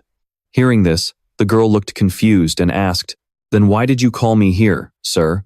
The principal calmly replied, "The student who got dragged into it was Yuika Mizuha." This made the girl freeze in shock. After a moment, she spoke up, "I see. Thank you for telling me, principal." With that, she turned and walked away. The principal did not stop her, casually adding, "Give my regards to your father, will you?" Without even looking back, she calmly replied, "Don't worry, principal. My father will keep funding the school." As they walked out into the hallway, the boy beside her finally spoke up. If what the principal said is true, then this Kusanagi guy must be seriously strong. The girl muttered in a low voice. Taking on multiple mages at once is practically impossible. He would not have won unless the power gap was absolutely massive. "Do you think he is stronger than us?" The two kept talking as they walked, drawing looks of absolute admiration from other students, watching them pass by. The other students stared after them, but they could not care less. The girl's tone suddenly turned dead serious. "First, I need to test this Kusanagi Minato's abilities myself. Only then will I decide whether to pull my little sister out of this school." This girl was actually Yuika Mizuha's older sister, Ruka, a third-year S-class student. The guy next to her was Katsuragi Ryuji, also a third-year S-class student. Hearing her words, he nodded and smirked. Sounds like a plan. Back in the classroom, Minato was slumped over his desk, sighing non-stop. Now that everything had settled down, he had completely lost all motivation. Just then, the excited whispers of the students around him caught his attention. "Look at that! That is so cool! Is he a black mage?" "I know him." Minato frowned slightly in confusion. Was being a black mage really that big of a deal? Well, not like it had anything to do with him anyway. He sighed in disappointment once again. While Minato was busy sulking, the teacher walked in and called out, "Hey, Kusanagi!" And so, Minato and a few other students followed the instructor to the testing room. The students who missed the previous test were up now, and Yuika was also there, watching him with a sharp glare. She stared at Minato, determined to uncover his true abilities this time. But right at that moment, her eyes widened in complete shock. She spotted both Ruka and Ryuji in the room. Worry flashed in Yuika's eyes. Why is she here? Regardless, the evaluation began, and soon enough, it was Minato's turn. Standing hesitantly in front of the magic measuring device, Minato frowned, lost in thought. Last time, he literally blew up the machine, so he definitely had to hold back this time. With that in mind, Minato gathered just a tiny speck of mana into his palm. He placed his hand on the testing device. Suppressing his mana to its absolute lowest level was actually making him break a sweat. The numbers on the device rapidly began to climb. Shortly after, Minato let go, resting his hands on his knees as he panted heavily. The instructor asked in concern, "Hey, are you okay?" He shook his head slightly to show he was fine. The instructor glanced at the reading on the screen and announced hesitantly, "Well, looks like we have our final result. Kusanagi Minato's magic attribute is none." Hearing this, Yuika's eyes filled with utter disbelief. Ruka and Ryuji, on the other hand, were not surprised at all, fully convinced now that Minato was not anything special. But the real kicker came next, when his mana capacity registered at a measly 100. The surrounding students immediately began to whisper, "For our year, that is literally the lowest score possible. But hey, having no attribute is kind of rare, isn't it?" Hearing the chatter, Ryuji could not help but sigh, while Ruka was quickly losing her patience. She immediately turned to leave, saying, "Let's go. We are done here." As they walked away, the room erupted into quiet laughter. Did a simple reevaluation seriously exhaust him that much? Well, when your mana is that pathetic, what do you expect? Worried that Minato might be discouraged, the instructor walked over and patted his shoulder comfortingly. "Don't take it to heart, Kusanagi. Your mana capacity doesn't define your entire worth, but the only person who absolutely refused to buy this was Yuika. Something is way off. Minato easily took down those demon soldiers, and he is supposed to be able to use both fire and null magic. She had never even heard of someone manually regulating their own mana output before. What on earth did Minato just do?" In complete contrast to everyone else, Minato was absolutely thrilled. Talk about a perfect result. It went exactly as planned. He just had to precisely suppress his massive mana down to a specific level, though doing that was surprisingly exhausting. "Man, I'm completely exhausted and can barely breathe. Luckily, I managed to fool everyone." A moment later in the hallway, Minato walked alongside Yuika. As they walked, he asked, "So, you were at the evaluation too?" Yuika Mizuha nodded slightly and replied, "I was just a little curious." But before long, someone blocked their path. It was Ruka and Ryuji. Minato didn't know them, so he mumbled in confusion, "Who are you guys?" Ruka immediately introduced herself. "I'm the eldest daughter of the Mizuha family, and this is Ryuji Katsuragi. We're both third-year students." Hearing this, Minato frowned in confusion and hesitantly asked, "So, what do you guys want?" "I have absolutely no interest in you anymore," Ruka scoffed and walked past them. Seeing this, Yuika immediately grew anxious, her body shaking reflexively. Quickly, Ruka approached Yuika and said coldly, "Looks like you're nothing compared to those rule breakers, huh?" Yuika lowered her head, not daring to look at her sister. Ruka wasn't about to let it go that easily and continued, "I also heard you were saved by some guy whose magic power could barely even reach 100. Is that true?" Yuika hesitated for a moment, and only after a long pause did she whisper, "Yes, that's true." Hearing her confirmation, Ruka immediately yelled, "Drop out, Yuika!" Yuika refused to accept this and asked resentfully, "Why should I do that?" With a cold smirk, Ruka replied, "Have you ever beaten me, even once?" Yuika was stunned by those words. Ruka was right. Whether it was academics, sports, martial arts, or even using magic, Yuika had never once surpassed her sister. Ruka stepped closer, cornering Yuika, and said sternly, "You're not cut out to be a mage. Having just me is enough." The more Yuika listened, the worse her expression became. She wanted to fight back, but she couldn't find the words. Ruka didn't back down and continued to demand, "All you need to do is listen to me. Leave this place and find some random school to go to." Yuika trembled slightly, her eyes welling with tears. She clearly wanted to object, but she lacked the courage. Seeing her silence, Ruka asked, "Do you understand?" Yuika clenched her hands into fists, struggling with her inner thoughts.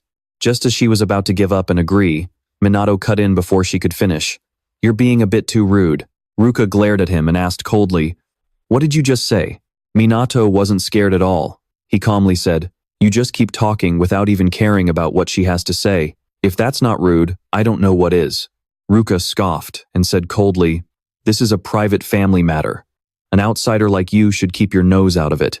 Minato pouted and said, "You call that a conversation? You're just barking orders at your little sister." This made Ruka furious, and she yelled in anger, "What did you just say, you little brat?" Minato calmly faced her and said casually, "Forcing someone to do something against their will? is a total taboo. It's basically the same as telling someone to throw away their dreams. Ruka still didn't see anything wrong with her actions. She scoffed. My sister doesn't have what it takes to be a mage. She's never beaten me, not even once. Standing beside him, Yuika's face was filled with sorrow. Just as Ruka said, she was nobody.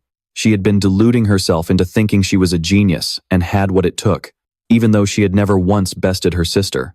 But just as Yuika was falling into despair, Minato spoke up with confidence. She can beat you. Those words stunned Ruka, and she looked at him in disbelief. Even she couldn't believe it, frowning as she muttered, "Beat me?" Chuckling softly, Minato calmly continued, "Well, of course she can't do it right now." Ruka glared at him and scoffed with disdain. "At least you have some common sense. Then how about a 2-on-2 mock battle in 2 weeks?"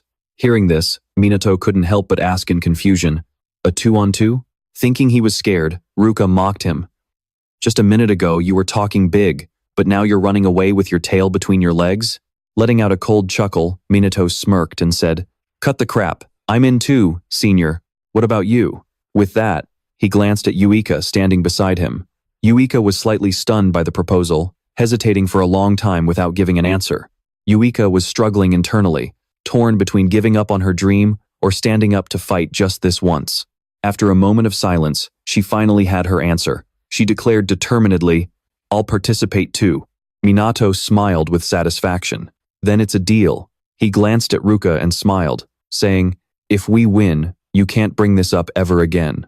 Ruka casually accepted and made her own demand. "If we win, Yuika has to leave. I won't go easy on you. You guys better get ready to face reality." With that, she turned and walked away. Ryuji quickly followed, but before leaving, he gave them a friendly wave goodbye. A moment later, Minato and Yuika were on the rooftop of the academy building. Yuika suddenly spoke up, "Kusanagi, I have a favor to ask. I have a favor to ask. Please, teach me magic." Hearing this, Minato finally let out a sigh of relief. So she was just curious. He had wondered why she suddenly called him up to the rooftop. After a brief pause, Minato slowly opened his mouth to speak. "I'm just a weak mage with less than 100 mana. Are you sure you want someone like me tutoring you?" Yuika nodded. Yuika replied firmly, "I know you're hiding your true strength. You're definitely way stronger than me." Minato was a bit caught off guard by her words, but she kept going, "You must know a way to get stronger, which is why you said I could beat her, right?" Minato sighed helplessly. These people always just jump to their own conclusions. That was the exact reason he had offered to spar with her, but he couldn't just come out and say that. Seeing him stay silent, Yuika immediately bowed her head, practically begging him to help. Minato had no choice but to agree. Hearing this, Yuika instantly cheered up, exclaiming, "Are you serious?" Minato nodded slightly and warned, "But you have to do exactly what I say. And no quitting halfway through." Yuika agreed without a second thought. "Yes, absolutely."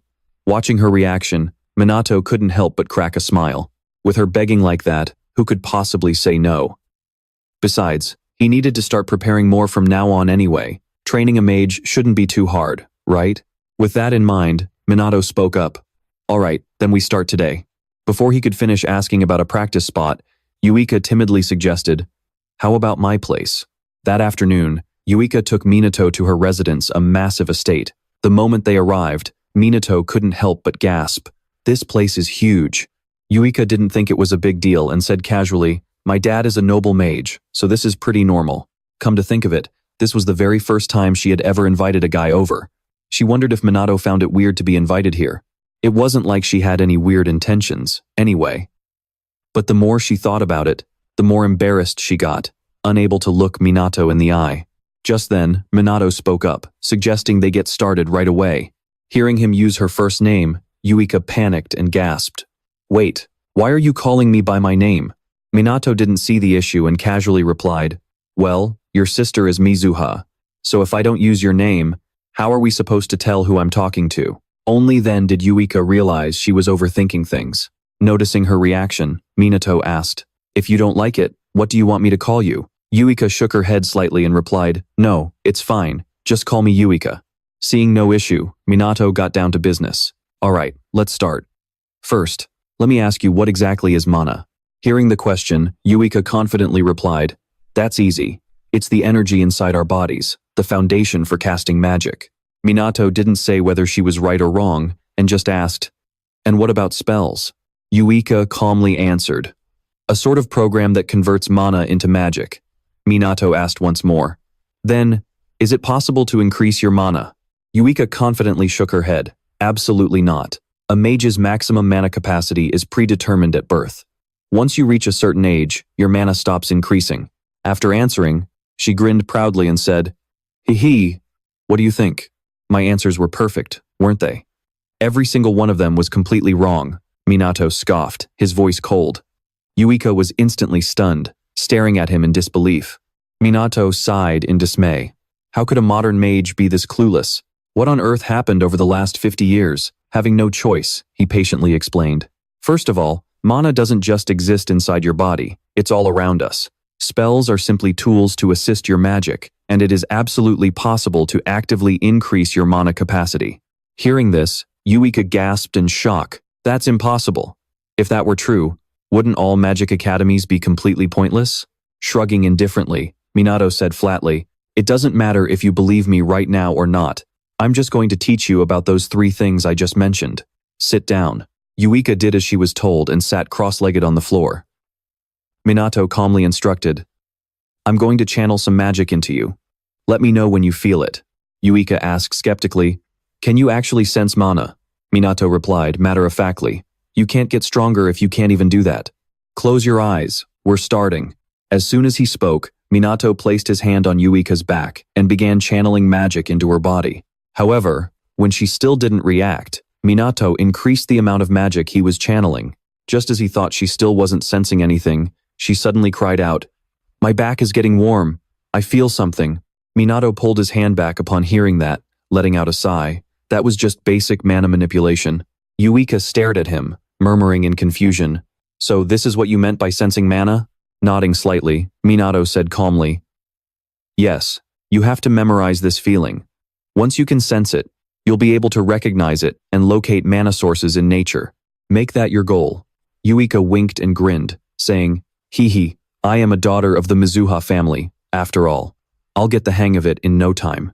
Minato rolled his eyes in disbelief, thinking it was pretty rich of her to say that when it took a massive amount of mana just for her to notice. Looks like Dua really has 0 talent for magic.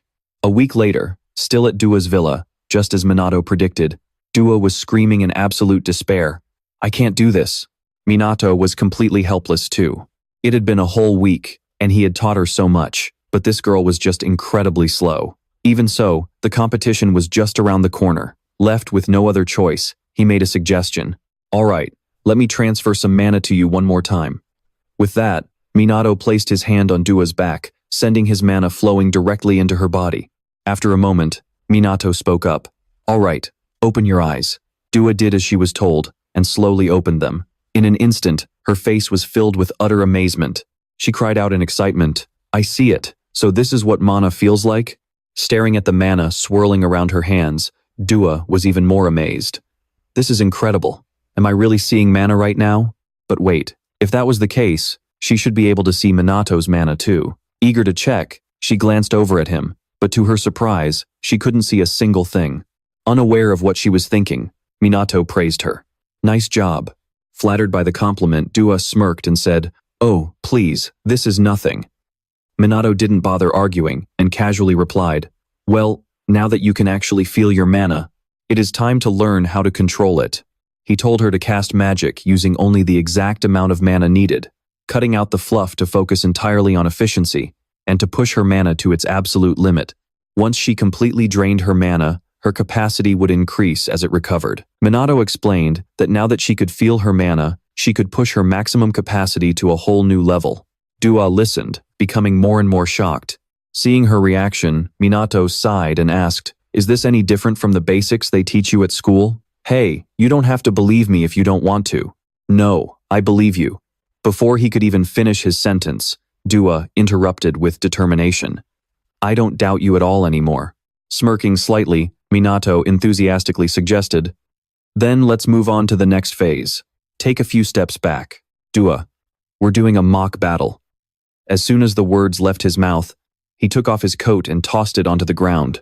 Dua eagerly accepted the challenge, shouting, "Bring it on! I've been wanting to see what you're really made of anyway." Right after that, she quickly conjured her magic, launching a Tier 1 water wave. A massive wave of water surged forward, rushing violently toward Minato. But unfortunately for her, Minato simply raised a hand, and a defensive barrier popped up, effortlessly blocking the rushing water. Seeing this, Dua gasped in shock. "No way. He blocked it." Minato casually spoke up. "It's just a Tier 1 non-elemental barrier. If you can't even break through this, don't even dream of scratching me." Biting her lip in frustration, Dua cast another spell, launching a barrage of ice bullets right at him. But he just stood there calmly as his barrier blocked every single projectile. Minato calmly criticized her. "You need to move while casting. Standing still, when facing another mage, is basically a death wish." Irritated by his criticism, Dua kept firing off spell after spell, but before long, she completely drained her mana and collapsed onto the ground, exhausted. Minato walked over and sat down next to her, sighing. "You're wasting way too much mana on useless movements. If you learn how to control your mana properly, you won't even need incantations. You can instantly cast magic as long as you have the energy. Watch." With a quick gesture, Minato cast a spell, launching a small fireball at a nearby straw dummy, leaving it completely unscathed. He calmly explained, "This is how your magic looks." Then, Minato channeled more mana into his hand. Casting the exact same fireball, he unleashed a massive blast that instantly incinerated the dummy. He turned to her and said, "And this is mine." Dua watched in awe before asking, "Wait, is my mana dispersing too much?" Minato nodded in agreement. "Exactly. You can easily cast magic without incantations, as long as you can control your mana." Dua furrowed her brows and muttered, "So, basically, no chanting required." "You could say that," Minato replied. "But for now, let's focus on shortening your incantations first. Once you master your mana, you won't need them at all. Shortening your chants gives you a massive advantage in real combat, and you won't waste precious mana on useless words anymore." Hearing this, Dua frowned and muttered, "So, in other words, it makes the magic way stronger?" "Spot on," Minato nodded.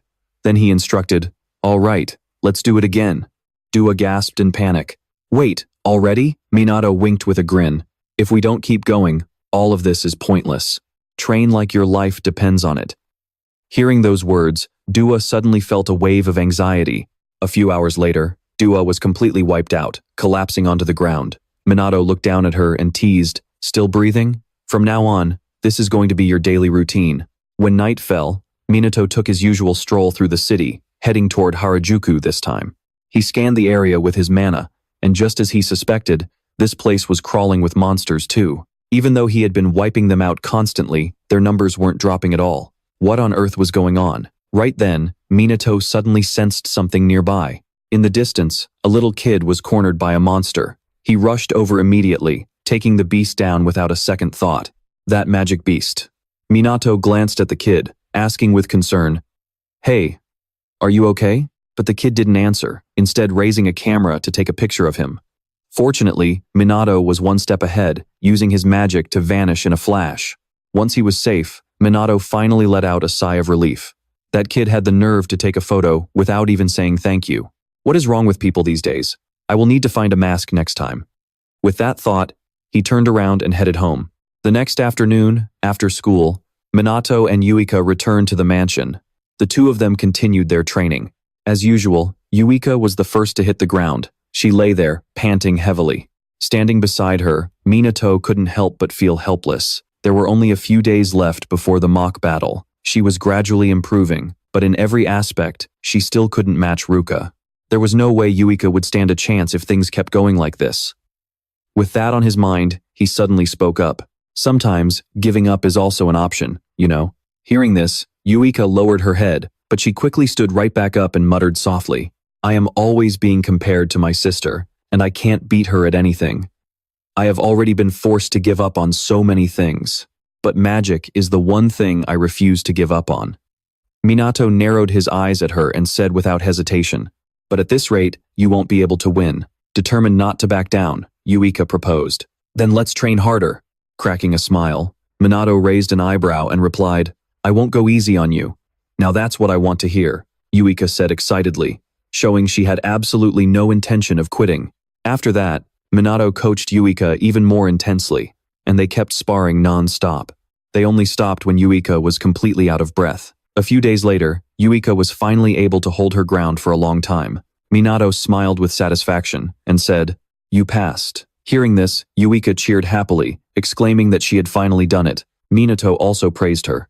"Great job, Yuika." Being praised made her incredibly proud, knowing all her hard work had finally paid off.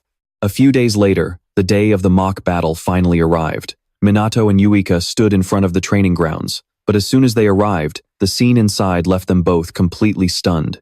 The training grounds were packed with a massive crowd. As soon as the reporters spotted Yuika, they rushed over, shoving microphones in her face and firing questions one after another. This left Yuika utterly bewildered and frozen, with no idea what was going on. Minato furrowed his brow and thought to himself, "All of this just for a match between students? I guess that shows just how big of a deal noble magic lineage is." In addition to the media, there were also tons of students who came to watch. Seeing this, Minato couldn't help but speak up. "Don't you think this is a bit much? Magic battles are so rare, it feels like a major festival or something." But after speaking, Minato received no reply. He turned his head to look, only to see Yuika curled up in fear. Just then, an announcement echoed from afar. "Will the two competitors please make their way to the arena?" Yuika immediately flinched, stood up, and was about to bolt. Seeing that she wasn't in her right mind, Minato quickly called out to her, "Yuika." Fidgeting nervously, Yuika looked back in confusion. "What is it?" Minato gave her a warm smile and encouraged her. "You have got this." Hearing his words, Yuika froze for a moment, and then a smile broke across her face. Her confidence slowly returned, and she said firmly, "Of course." With that, she took a step forward and headed onto the field. As she walked, she couldn't help but think, Minato really is a mystery. His words resonated deep within her chest. Soon, Yuika stood face to face with Ruka. Ruka narrowed her eyes at her, speaking in a stern voice. "So you didn't run away?" "Of course not," Yuika replied confidently. Letting out a soft scoff, Ruka smirked with contempt. "How pathetic. Did you honestly think you'd have a chance at beating me?" With that, she raised an eyebrow, looking down at Yuika with absolute confidence as if victory was already hers. But Yuika refused to back down, fiercely shouting back, "I will definitely win." Hearing her declaration, Ruka clicked her tongue in amusement. "It seems you have actually made some progress over the last 2 weeks." Yuika nodded. She knew her sister was incredibly strong. The gap in their power was indeed massive, but she refused to lose. At that exact moment, a loud voice announced, "Let the match begin." Instantly, both Mizuha sisters fell into their combat stances. Yuika was the first to cast her magic, shortening her incantation to save mana. At the same time, Ruka wasn't just standing around either. She quickly summoned her own magic. From the sidelines, Minato watched closely. He couldn't help but analyze the situation. Ruka clearly knew the fundamentals of a duel between mages. Yuika was too anxious and forgot to move, completely throwing away the advantage of her fast casting. Just as he expected, Ruka closed the distance in the blink of an eye, right in front of Yuika. Both of them unleashed level 1 water magic.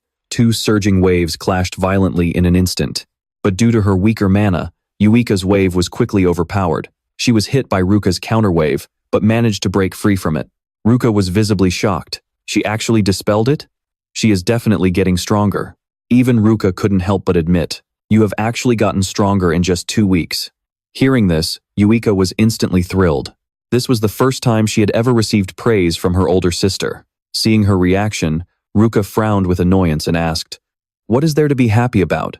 "Huh? It was just a simple comparison. Don't think I'm praising you." Saying that, Ruka's gaze grew cold and determined. Her voice went cold as she said, "Now, I'm going to turn up the heat on my magic." In an instant, she summoned her massive waves of water once again. Yuika didn't dare let her guard down, quickly summoning her defensive magic. In the blink of an eye, a level 2 water magic spell manifested. It danced wildly in the air, splitting into countless small bubbles before raining down furiously on Yuika. Yuika couldn't hold it off, and was sent flying by the impact. Her body crashed down like a broken kite, landing right at Minato's feet. Glancing down at Yuika, Minato sighed in frustration.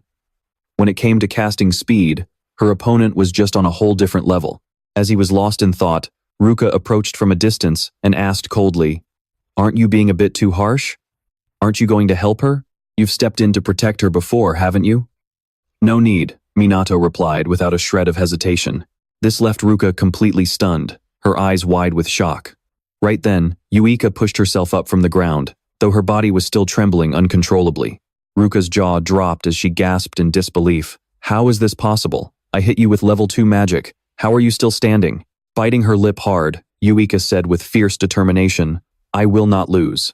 Magic is the only thing I have left. Even if I lose everything, I will never give up. With those words, Yuika gathered her remaining strength and unleashed her magic again. Ruka scoffed and quickly countered. In an instant, the two water spells clashed violently against each other. But before long, Yuika's strength began to fade rapidly. She kept muttering the same words over and over. I'll win.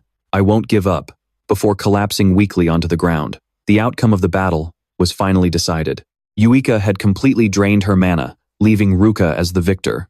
Trembling on the floor, Yuika clenched her fists in bitter frustration and whispered, I couldn't do anything, nothing at all.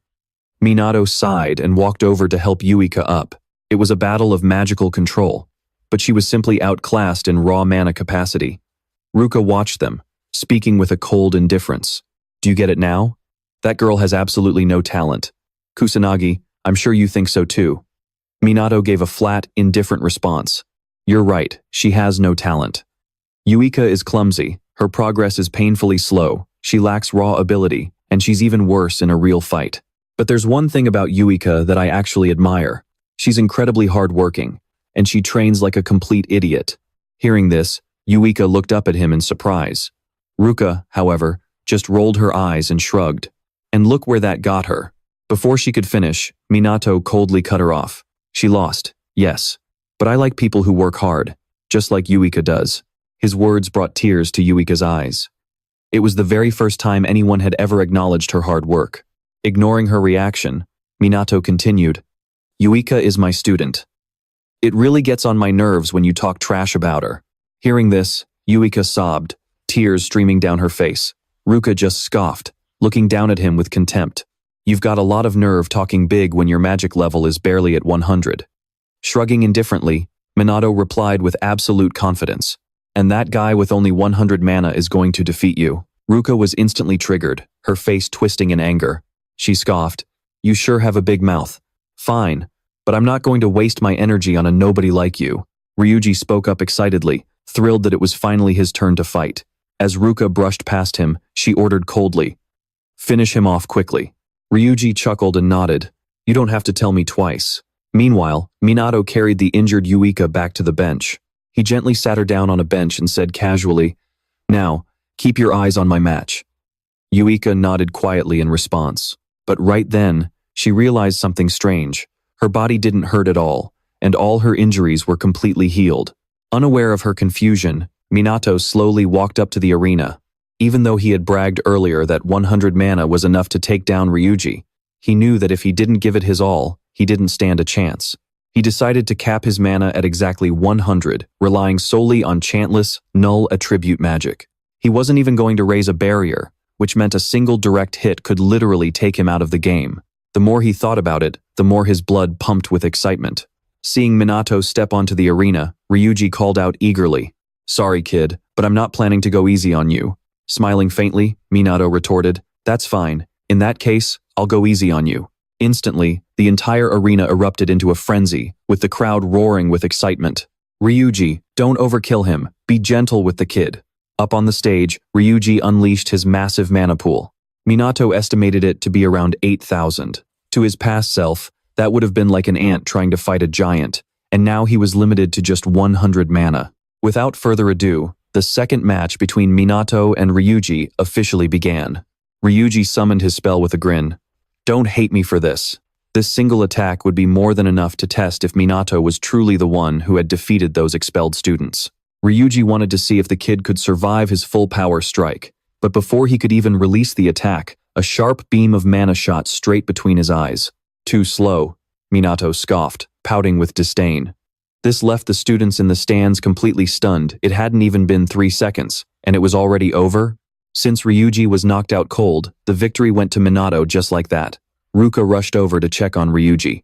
She couldn't help but feel shocked. Did Minato really knock Ryuji out cold with just one blow? She didn't even hear him chant a single spell. What the hell did he just do? While Ruka was still lost in thought, Minato's mocking voice reached her ears. I did exactly what you wanted and finished this quickly, didn't I? Yuika, watching from the sidelines, saw this play out. She immediately cheered with joy. Amazing! He actually took him down.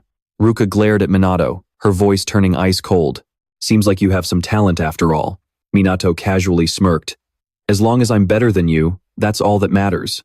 Can't you shut that mouth of yours? Ruka gritted her teeth in rage, then unleashed her full magic power. Minato estimated it was only about 10,000, but it was still stronger than Ryuji's. While they locked eyes in a tense standoff, the announcer's voice rang out again, declaring a shocking development after the second match. The fighting style of contestant Kusanagi has truly caught the audience's attention. The final match will be between Minato and Ruka. Everyone was eagerly waiting to see who would ultimately emerge victorious. As soon as the match was declared underway, Minato didn't hold back at all, launching an attack toward Ruka. Across from him, Ruka didn't panic, calmly summoning her magic to counter. Minato knew full well that his current magic power was only about 100, so naturally, his spells wouldn't be very strong. Because of that, if Minato didn't aim directly for Ruka's forehead, it wouldn't do any damage to her. Ruka also realized she shouldn't move around too much and should focus on defense. Just as Minato expected, Ruka easily blocked his attacks. She stood her ground, using water waves to strike back. A barrage of sharp, blade-like water jets surged toward him furiously. But what happened next completely shocked Ruka. Minato easily neutralized all of her magic. And without losing a single hair, Ruka's eyes widened in sheer shock. He hadn't even used any magic. What the hell did this kid just do? Not only her, but the students in the stands were just as baffled, whispering and murmuring to one another. Shouldn't he be getting beat up? He's not even wet. What on earth is happening? Yuika, however, wasn't surprised. She was simply trying to figure out what kind of technique Minato had used to do this. Having her attack shattered by Minato made Ruka furious. She was sure he was hiding some kind of trick. Gritting her teeth, she launched another attack. But this time, Minato moved, effortlessly gliding as if he were dancing in midair. Just like that, he lightly dodged the water jets Ruka had fired. Seeing this, Ruka's pupils shrunk in sheer disbelief as she cried out, "You dodged all of my attacks without even using magic?" On the sidelines, Yuika couldn't help but frown. A mage could typically use another spell to counterattack. The two attacks would cancel each other out to some degree. Everyone knew that if you couldn't manage that, getting injured was only a matter of time. A Tier 2 technique has a completely different scale and speed compared to a Tier 1. There is no way someone like him could dodge everything without getting a single scratch. Ruka was convinced that Minato was just a reckless fool. Minato seemed to know exactly what she was thinking, and couldn't help but chuckle. But it didn't matter. As long as he could sense magic, dodging such pathetic attacks was a piece of cake. But he also had to be a bit tough. Right then, Ruka began casting Tier 3 water magic. In an instant, a water wave shaped like a giant arrow appeared, surging fiercely toward Minato. Seeing this, the crowd in the stands gasped in shock. Tier 3 magic? If he gets hit by that, he won't even have time to reincarnate. With a loud crash, the water arrow exploded, sending water droplets spraying in all directions. Exhausted, Ruka collapsed to the ground, a satisfied smile playing on her lips. There was no way anyone could survive that. Yet, at that very moment, a beam of magic shot from afar, landing right between her eyes. When she saw who had fired it, Ruka cried out in shock. "No way! How is that possible? You're completely fine? How did you dodge it?" Minato calmly replied, "I used a spell to absorb your magic, and then simply walked right through the center of your attack." The air instantly fell, dead silent. Ruka sat there frozen, completely unresponsive for a long time. Just when Minato thought she wouldn't say another word, she suddenly threw her head back and laughed out loud. Simply walked right through it. So I really lost, huh? Of course, the outcome was crystal clear. Victory belonged to Minato. Yuika quickly rushed over and asked, "Are you okay?" Minato nodded and replied, "I'm fine, and I won." Yuika smiled and nodded, her eyes filled with gratitude.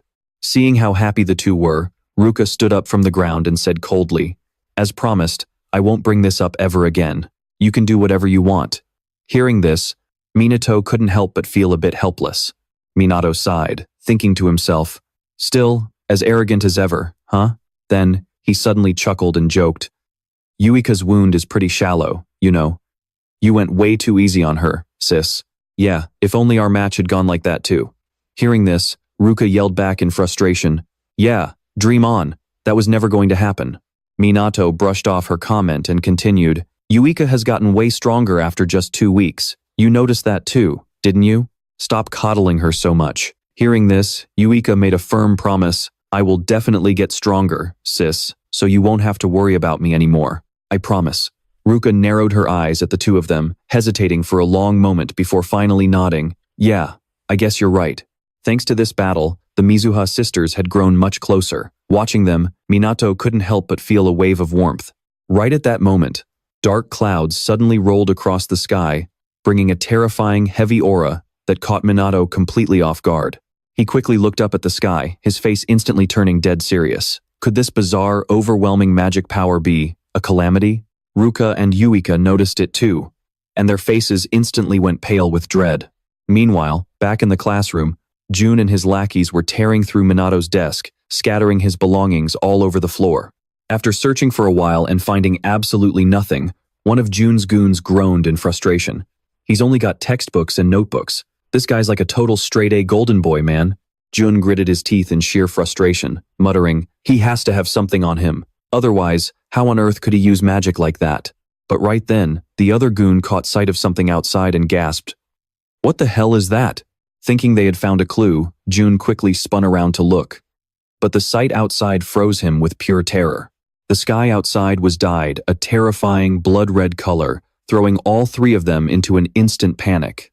Realizing what was happening, one of them shrieked in sheer terror. It's a calamity. How can a calamity be happening here?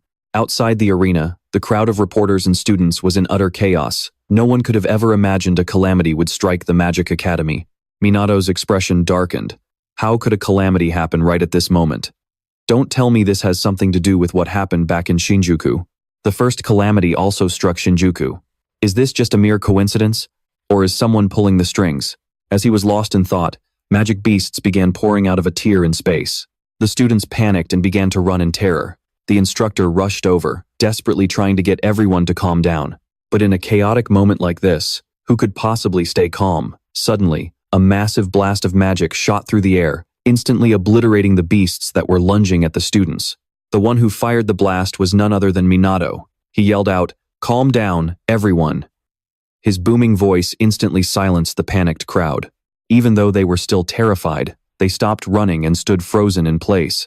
Satisfied, Minato scanned the crowd and instructed, "At the start of a calamity, only low-level monsters will show up. Our best bet is to evacuate to the gymnasium." With that, he turned to Ruka's group and made a suggestion. "You guys should head over there too." Hearing his words, they gasped in surprise. "What do you think you're doing, Kusanagi?" Minato calmly replied, "I'm going to rescue the people trapped inside the school buildings." The instructor looked at him in disbelief and said worriedly, "Are you going in there by yourself? You're being completely reckless." Ryuji quickly chimed in, "I'm going with him, so that should make it fine, right, coach?" Seeing the instructor hesitate, Ryuji raised an eyebrow and added, "Besides, you already saw what this kid is capable of, right?" The instructor wavered for a moment before finally nodding. "All right, but don't push yourselves too hard." Ryuji chuckled and replied, "Hey, I'm way too good to die." With that, he glanced over at Minato. Minato didn't say a word, only shrugging indifferently. Then, he looked at Yuika. "All right, I'm heading out." Worry filled Yuika's eyes as she whispered, "Please, be careful out there." Meanwhile, Ryuji boasted, "I'll take the lead, kid." At his current pace, Ryuji was sprinting at 10 meters per second. He wanted to see if Minato could even keep up, but Ryuji had highly underestimated him. Minato instantly cast a spell and dashed forward. He zoomed past Ryuji like a streak of lightning. Flashing a smug grin, he called out, "See ya, senior. I'm taking the lead." Ryuji's eyes widened in sheer disbelief as he muttered, "What kind of insane speed is that? Hey, wait up." He quickly pushed himself to chase after the boy. But speed alone wasn't going to cut it. He was going to closely observe every single detail of the kid's true abilities, while saving a few people along the way, of course. Minato couldn't care less about Ryuji. As he ran, he released his mana to scan the entire academy grounds. There were 58 active magic signals inside the building, but there was a high chance some people were injured and couldn't cast spells anymore. If that was the case, he'd have to search every single floor. Monsters were already flooding the school building, and students were trapped in their classrooms with no way out. Minato leapt through a window and immediately took in the scene. Without a moment's hesitation, he unleashed his magic to blast the monsters away. His magic was incredibly overwhelming, leaving a trail of defeated monsters wherever he went. But while Minato was focused on clearing out the monsters inside the classroom, another one crept up on him from the side. It rushed in, trying to ambush him, but it was like Minato had eyes in the back of his head. He casually released his magic power, tearing the beast's body to shreds. Shortly after, Ryuji ran over, asking in a panic, "Hey, is everyone okay?" But by then, Minato had already wiped out all the beasts, their corpses piled up in the room as he brushed past Ryuji and said coldly, "I will leave the evacuation of the trapped students to you." Ryuji panicked, hurriedly calling out, "Hey, wait, going alone is way too dangerous." But when he looked back, there was no one there. He muttered in frustration, "Where did he go? How is he that fast?" Ryuji figured Minato probably saw him as dead weight. But what could he say? It was probably true, considering the kid wiped out those beasts in less than a second. Who on earth is this kid anyway? Minato, of course, had no idea what was going through his head. He kept running as fast as he could. If he were outside, he could have blasted them with magic bullets in a single strike. But in an enclosed space, he risked accidentally hurting someone. So he had no choice but to continuously use low-level magic to take them down one by one. But that was more than enough. Minato easily took down the beasts with just low-level magic, saving countless lives along the way. Although it would be time-consuming to constantly carry the rescued students to the gymnasium himself, he already had someone to handle that for him. Throughout the whole thing, Ryuji was always one step behind. But right now, he was outside fighting the beasts, yelling out fiercely, "I will hold off the beasts, you kids run to the gymnasium, quick." But just as Ryuji finished speaking, a sudden gasp startled him. What was that? When he turned around, he saw the students enveloped in magic, gently floating down to the ground. Ryuji frowned in disbelief. What on earth is Minato doing? Who exactly is this guy? Looking down from above, Minato smiled at Ryuji's reaction. He really cares about his underclassmen. He should be fine. But right then, he sensed something. In a blind spot of the building, a female student was trembling in absolute terror. Cornered by the beasts, she pressed her back against the wall, tears of fear streaming down her face. With no other options, she was completely helpless and could only scream desperately, "Someone, please save me." At that critical moment, a flash of light suddenly zipped past, making her eyes widen in shock. She realized this light was exactly like before. She had been saved by this very same thing once. While she was still dazed, Minato descended from the sky, asking with concern, "Are you okay?" Recognizing Minato, she muttered in disbelief. "Kusanagi, was it you who saved me?" "Well, yeah," Minato nodded slightly. With that, he reached out to help her up. She kept asking, "Was that also you during the practical exam back then?" Minato hesitated for a moment before finally speaking. "Yeah, a few unexpected things happened back then." Hearing his answer, the girl bowed deeply in gratitude. "Thank you for saving my life twice." Minato shrugged it off, smiling casually. No worries. It was no big deal anyway. Facing the guy who had saved her twice, her heart skipped a beat, and her cheeks flushed bright red. Just then, Ryuji ran up from below and yelled, "Who needs rescuing next?" Minato glanced at the girl and told her, "Just follow him, and you will get to safety. I am heading out now." She tried to call him back, but he was already gone, leaving even Ryuji feeling completely helpless. Minato did not care what they thought. He just kept running upstairs. There were still quite a few students cornered. He could not afford to wait for the police to arrive. He had to take action. Meanwhile, at the Prime Minister's residence, high-ranking officials had gathered due to the sudden disaster at the Magic Academy. Sitting at the head of the table, the Prime Minister spoke solemnly. "A disaster has occurred right at Kamui Magic Academy." The officials began whispering anxiously. "Why is this nightmare happening to us again? There has not been a single disaster reported since the last one 50 years ago. What are we supposed to do?" The Prime Minister replied sternly, "We are currently trying to contact the Beast Disposal Division of the Metropolitan Police, as well as the Noble Mages. The Ground Self-Defense Force is also on standby, ready to deploy." But the high-ranking officials objected in frustration, "But the mages in the defense force only specialize in handling natural disasters." None of them have any actual combat experience fighting magic beasts. The Prime Minister, of course, understood that. This was the consequence of living in peaceful comfort without a care for disasters. Now, their only hope lay with the police force and the noble mages. The more he thought about it, the tighter his fists clenched. The nightmare from 50 years ago was happening all over again. But Ichikami Minato is no longer around. Who is going to save them now? At that exact moment, a police cruiser was speeding towards the Magic Academy. The female officer behind the wheel asked in disbelief, "Has a disaster really occurred?" A deep, calm male voice replied, "Yeah, there is no mistaking it." Hearing this, she began to panic. "But we've been safe and peaceful all these years. So, was this peace only temporary?" Inspector Shido just smiled and spoke. "But it's fine. After all, that's the exact reason why we're here." The female officer driving, Sergeant Sanada Karen, hesitated for a moment before speaking. "I'll do my best, sir." Right after that, the two of them quickly rushed to the scene. Meanwhile, a helicopter appeared in the sky above the Magic Academy. But it wasn't a rescue team, it belonged to the press. They were reporting the ongoing monster attack to the entire country. Even the reporters who had arrived early at the academy were being evacuated to safety. They were also broadcasting live. Meanwhile, the instructors and students who could use magic outside were doing their best to eliminate the low-level monsters. News of this disaster quickly spread like wildfire, and everyone was glued to their screens watching it unfold. Everyone was filled with anxiety, and the situation was clearly looking incredibly grim. The area surrounding the Magic Academy was also hit by the monsters, sending the local residents into an absolute panic. Things had already spiraled out of the government's control. The eyes of everyone in Japan were now fixed on the Magic Academy. Everyone held their breath, waiting for updates from the media. Some were terrified because they lived nearby, while others feared a repeat of the cataclysmic disaster from 50 years ago. In short, the entire nation was in a state of utter panic. Back at the Magic Academy, Minato was still tirelessly slaying monsters to save as many people as he could. But the monsters just kept flooding into the school in massive numbers, and Phase 2 was just around the corner. With each passing phase, even stronger creatures would emerge. What's worse, they would keep spawning infinitely, no matter how many of them he killed. As long as the boss was still alive, monsters would keep swarming the area. The boss would only show itself during the final phase. Minato had to hold the line until then. The more he thought about it, the more annoying it became. Disasters like this were honestly such a pain. After rescuing another group from the monsters, Minato used his teleportation magic to send them downstairs.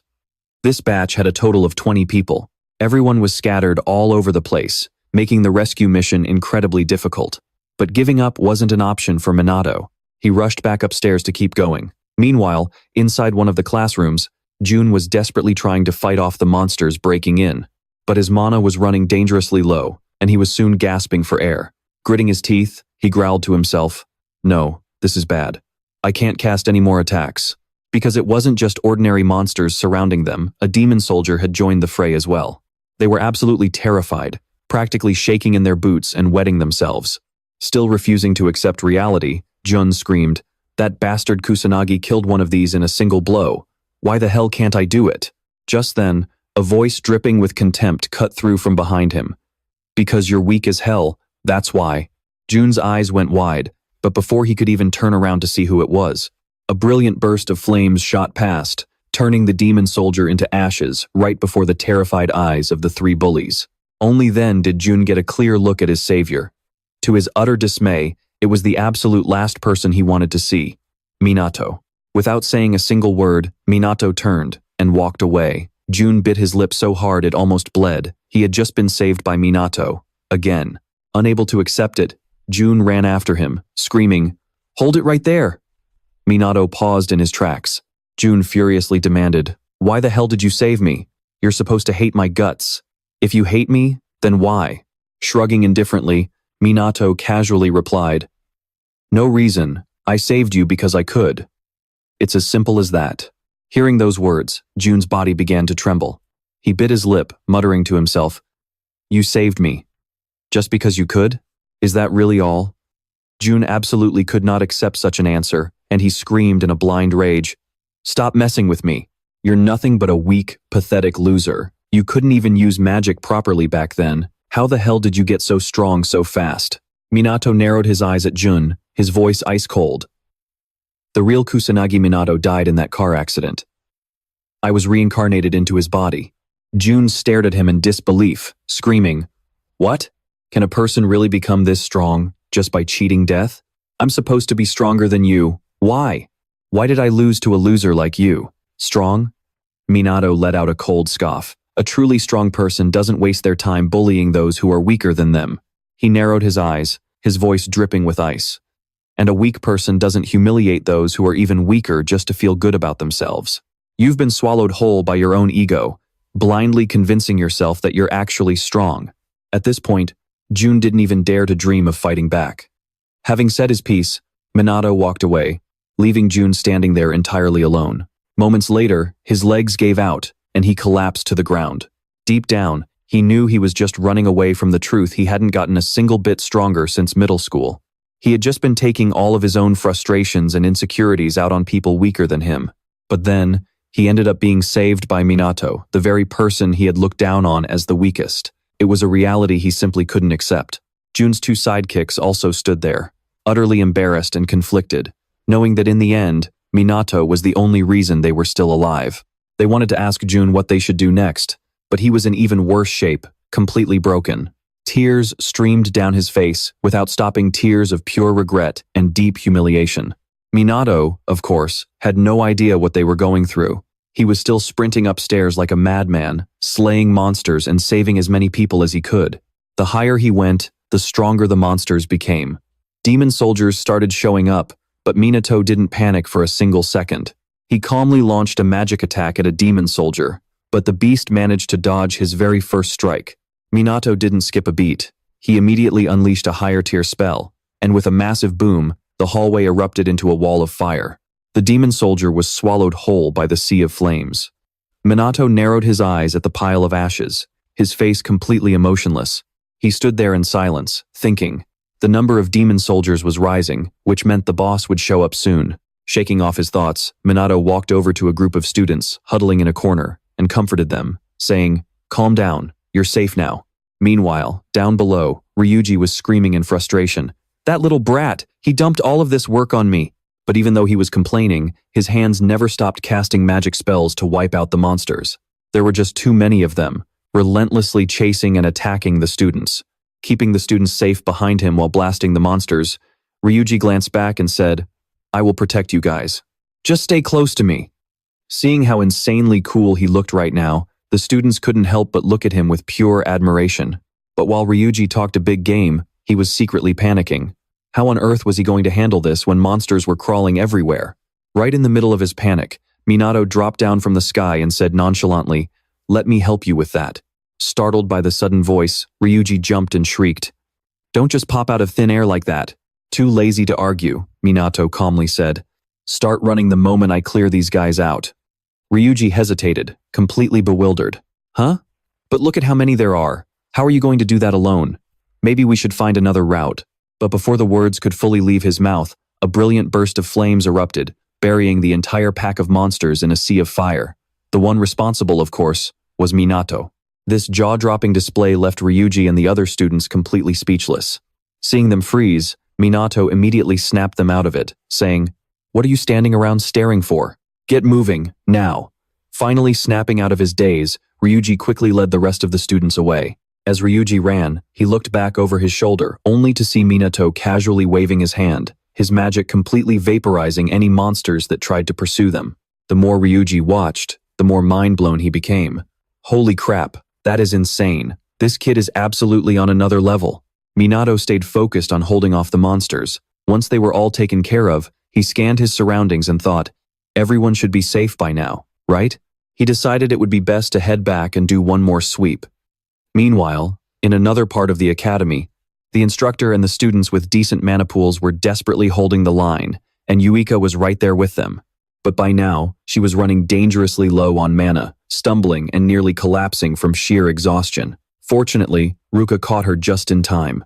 Ruka said coldly, "If you can't keep up, go back inside. You're only getting in our way." But Yuika immediately shook her head in refusal. "I can still fight. We don't have time to sit around and rest." Hearing this, Ruka frowned, remaining silent. She wanted to argue, but finding no words, She could only watch helplessly as Yuika forced herself to cast another spell to fight off the monsters. Just then, Ryuji ran up with the other students and announced, "I've successfully brought back the students who were trapped." Seeing this, the instructor praised him. "Great job, get them inside immediately." Ryuji handed the students over to someone else. He then ran over to the Mizuha sisters to ask how things were holding up. Ruka sighed helplessly and replied, "We won't be able to hold these things back much longer." Yuika looked around and asked with concern, "Where is Kusanagi?" Ryuji chuckled and smirked, saying, "That kid hasn't got a single scratch on him. He's totally fine and going absolutely wild out there." "Really?" Hearing that, Yuika finally let out a sigh of relief. Ryuji didn't dwell on it and joined the others in casting magic to strike the monsters, though he couldn't stop rambling. "Kusanagi is seriously a beast. With him on our side, getting through this disaster is going to be a breeze." Yuika nodded slightly in agreement. "I think so too, senior. With Kusanagi here, we'll definitely..." Before she could even finish her sentence, the ground suddenly shook violently, throwing everyone into a panic. The instructor screamed at the top of his lungs, "Evacuate! Everyone, evacuate right now!" Because standing right in front of them was an overwhelming horde of monsters, and these weren't low-level beasts. They were demon soldiers. Ryuji instantly panicked, shouting, "There are way too many of them. We need to get out of here." Hearing that, everyone immediately spun around and started running for their lives.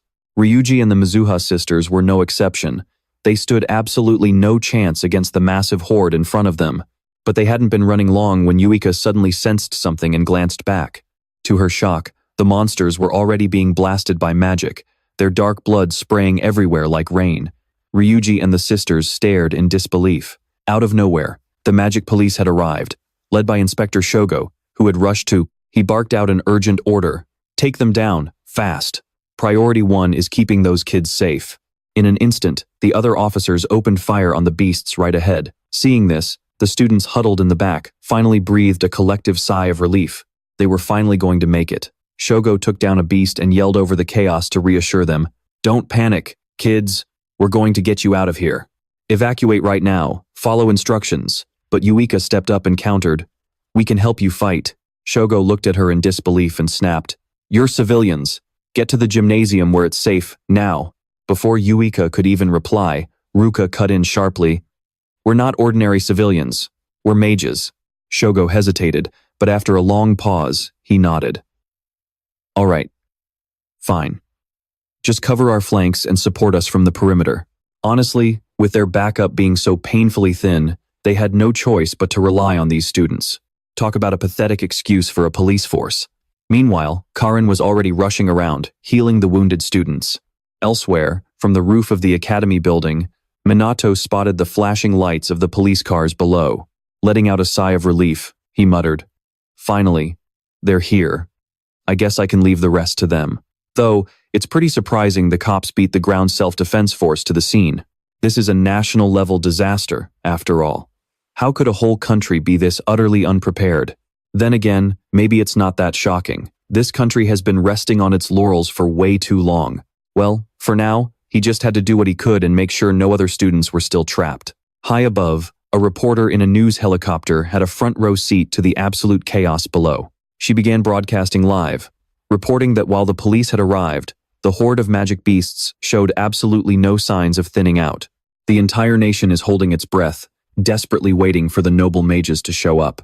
After all, crises like this are exactly what they're paid for, and everyone is counting on them to save the day. The public remains hopeful that these elite mages will arrive any second now. On the scene, the reporter looked directly into the camera lens and practically begged, "Please, if you are watching, we need you now, noble mages." But inside the private chambers of the Fuka family head, the old man listened to his butler's report and coldly scoffed, "Let them rot." The butler hesitated, seeking confirmation. "Are you absolutely sure, sir?" The Fuka patriarch sneered. "A minor incident like this is what we pay the police for. There is no reason for noble mages of our stature to lift a finger." With that, he turned on his heel to leave. Confused, the butler called after him, "Where are you heading, master?" "To bed," the Fuka patriarch muttered coldly. The butler didn't dare argue, bowing deeply as he said, "Then I wish you a peaceful rest, sir." Meanwhile, back at the Magic Academy, Shogo was fighting with everything he had, but the situation was rapidly spiraling out of control. Grimacing, he barked at a subordinate, Can we clear the ones blocking the entrance? The officer shook his head in despair. It's no use. There are just too many of them. Shogo's face fell. The monsters were multiplying way faster than he'd anticipated. They were going to run out of time to evacuate everyone. Securing the perimeter was critical, but backup was nowhere in sight. Their only hope now lay with the noble mages, but they couldn't even get those snobs to pick up the phone. The more he thought about it, the angrier Shogo got, finally screaming in pure frustration, "Damn it, where the hell are those useless snobs when we actually need them?" They were completely useless when it mattered most, forcing the police to rely on literal kids still in school to fight their battles. It was a pathetic testament to how weak Japan's defenses had become. Shogo gritted his teeth, remembering something he had once read. There was a reason this was classified as a natural disaster. Did the people of Japan have to face this kind of despair in the past too? And if the boss monster showed up now, they were all dead meat. But of course, the moment you think about the worst-case scenario, it happens. The ground trembled violently once more, sending a wave of panic through the crowd. Shogo bit his lip so hard it almost bled, muttering, "No way. Is that demon general the boss?" Yuika's expression turned deadly serious. A monster of that caliber was never supposed to appear in this region. Only a noble mage would have the raw power to bring it down. Yuika knew they would need at least a tier 5 spell to stand a chance, but there wasn't a single soul here capable of casting magic that advanced. As panic rippled through the crowd, a massive wave of blazing fire came roaring toward them. Without a second thought, Ruka threw herself in front of Yuika to shield her. Ruka collapsed right before her eyes, sending Yuika into an absolute panic, her eyes wide with terror and concern. Trembling violently on the cold ground, Ruka looked up with weak eyes and squeezed out, "Run! Yuika, run!"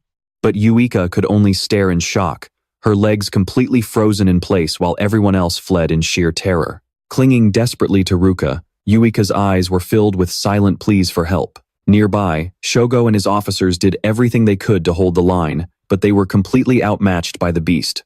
By this point, Ryuji was completely exhausted, unable to even stand, let alone fight. Right then, a terrifying silhouette stepped out from the roaring flames. Seeing it, everyone's faces paled with absolute dread. It was over. They had no choice but to accept their fate. They were all going to die here. Holding Ruka close, Yuika screamed at the top of her lungs, "Kusanagi, please save us, Kusanagi!" But the blazing inferno only burned hotter, charging right toward them, heading straight for everyone. Yuka screamed in utter despair, "Minato, the heat is getting closer and closer."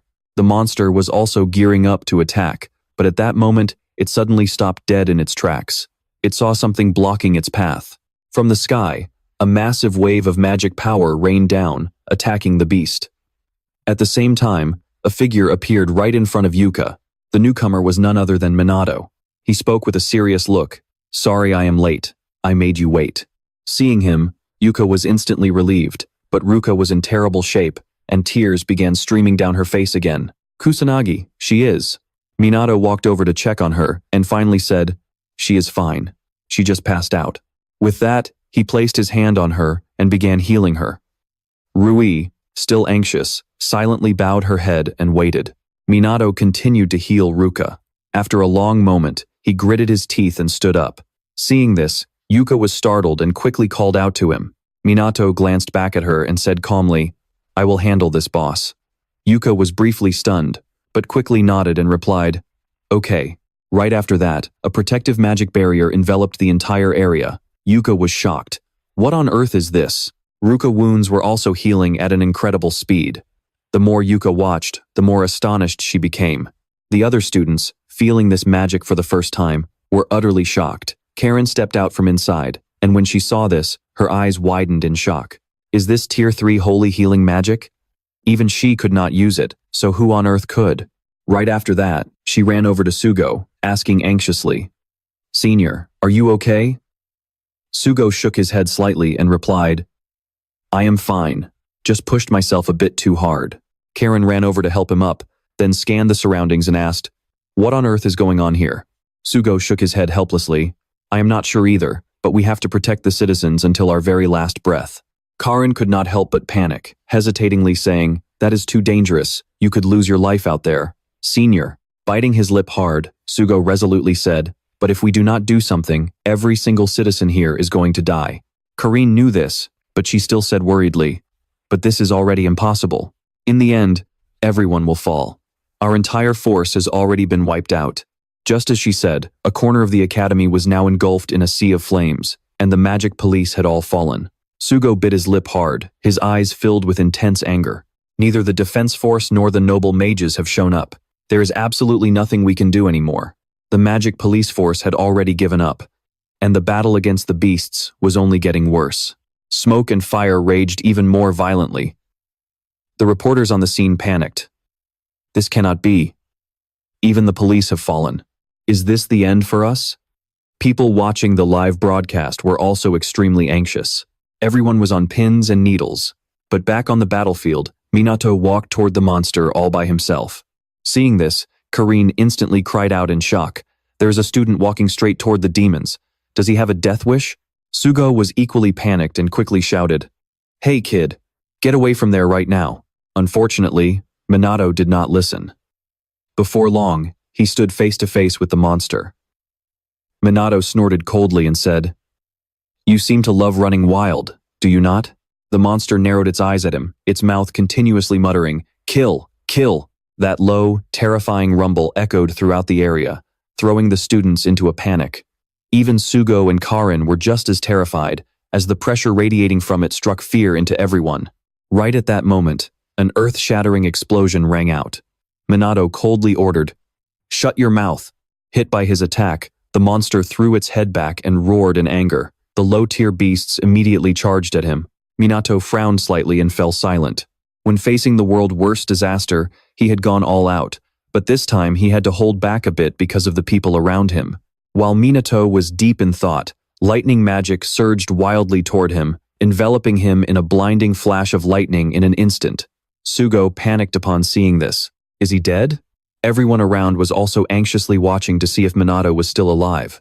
While everyone was in shock, a surge of magic appeared, blinding everyone. This magic came directly from Minato's hand. Sparks of magic began dancing in the air, ruthlessly wiping out the magic beasts. Seeing this, they could not help but be terrified. What is that? Who on earth is that student? Not only them, but the reporters on the scene had also noticed Minato's presence, but they could not see his face. The cameraman wanted to get closer to get a clear shot. However, he was targeted by a magic attack, preventing him from achieving his goal. The one who intervened was Dua. Minato had tried so hard to hide his true power, and now he could fight without any distractions. At the same time, in the midst of the battle, dozens of magic beams bursting from both of Minato's hands were constantly dancing in the air. Everywhere they went, the magic beasts collapsed. This sight left the rookie students and Sugo completely shell-shocked. They gasped in disbelief. "He's insane! Are we actually going to make it out alive? He can really do this!" But they didn't have time to lose focus. Low-level magic beasts were still crawling everywhere. Luckily, there were still some people left who could use magic to wipe them out. Shouting as he fought, Sugo roared a warning to the others. "We can't just stand here. Back him up, now." Minato, who was busy trading blows with the boss, couldn't help but smirk when he heard that. The cops of this era aren't half bad. With a wave of his hand, he unleashed another round of exploding magic beams. Absolutely livid, the boss quickly began summoning a massive spell. Seeing this, Sugo panicked and screamed, "A level 6 spell? That's practically on par with noble mages." It was over. The boss unleashed its level 6 magic, Fire Dragon's Roar, sending a blinding wave of fire and smoke erupting into the air. The surrounding students were instantly frozen in sheer terror. The reporters on the scene were just as hopeless. Sugo could only watch in utter despair as the wall of fire came charging straight toward them. The flames were so intense, they looked ready to swallow everything in sight, burning with a terrifying blood-red glow. Completely hopeless, the students began to give up, and even Karen could do nothing but pray for a miracle. Sugo was convinced that no matter how powerful Minato was, there was absolutely no way he could overpower that monstrosity. They were all dead meat. The only one who still had faith in Minato was Yuka. She knew without a doubt that he could pull it off. If anyone can do it, it's Minato. He's going to make it out alive and save every single one of us. Meanwhile, Minato calmly studied the giant demon general. Sure, the guy was massive, but the bigger they are, the slower they move. And since this demon general was putting everything he had into a level 6 spell, holding back wouldn't really do him any favors, would it? Man, I really didn't want to do this, but I guess I have no choice. With that, Minato raised his hand, summoning two different types of magic simultaneously. In a split second, his mana erupted. Yuka watched in absolute awe as a massive wave of magical energy began to dance before her eyes. Her eyes went wide with shock, but a wave of relief washed over her. Right before everyone's stunned eyes, a colossal serpent materialized. It was a giant serpent made entirely of water magic. Sugo could only stare, completely dumbfounded. Is that composite magic? Right then, the demon general's fire dragon came charging in with terrifying force, but Minato's water serpent didn't back down for a second. It clashed head-on with the fire dragon. With a deafening boom, the two massive forces collided. Fire and water locked in a vicious struggle, coiling around one another. Below them, the demon general was frantically pouring more magic into his attack. He growled out a few incoherent words. Slaughter. Humans. Die. With that, the fire dragon ballooned in size once more. It surged forward with overwhelming force, but Minato just scoffed in mock disappointment.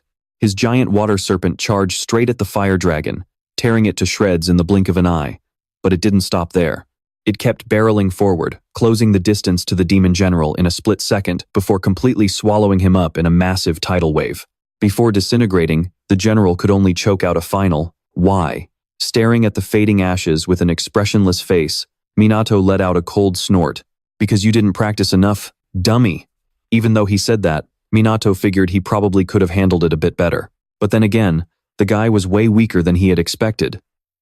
With the boss dead, the dark clouds over the Magic Academy finally began to part.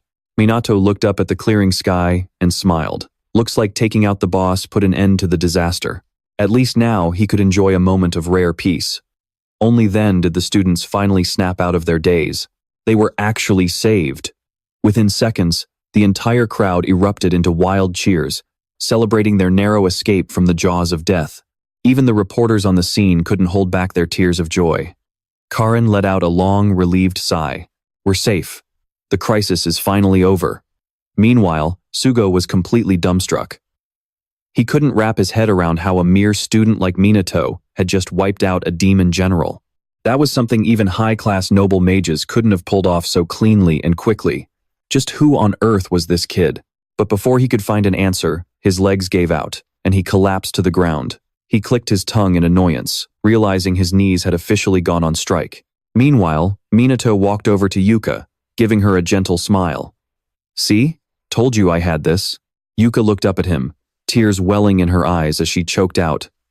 "Yeah, I knew you could do it." "Thank you, Minato." "Don't sweat it," Minato replied with a light chuckle. But as they were talking, a massive crowd of students suddenly came charging right at them. The sudden rush caught Minato completely off guard. Before he could even register what was happening, he was completely surrounded by the excited crowd. They showered him with endless praise, hyping him up to the moon.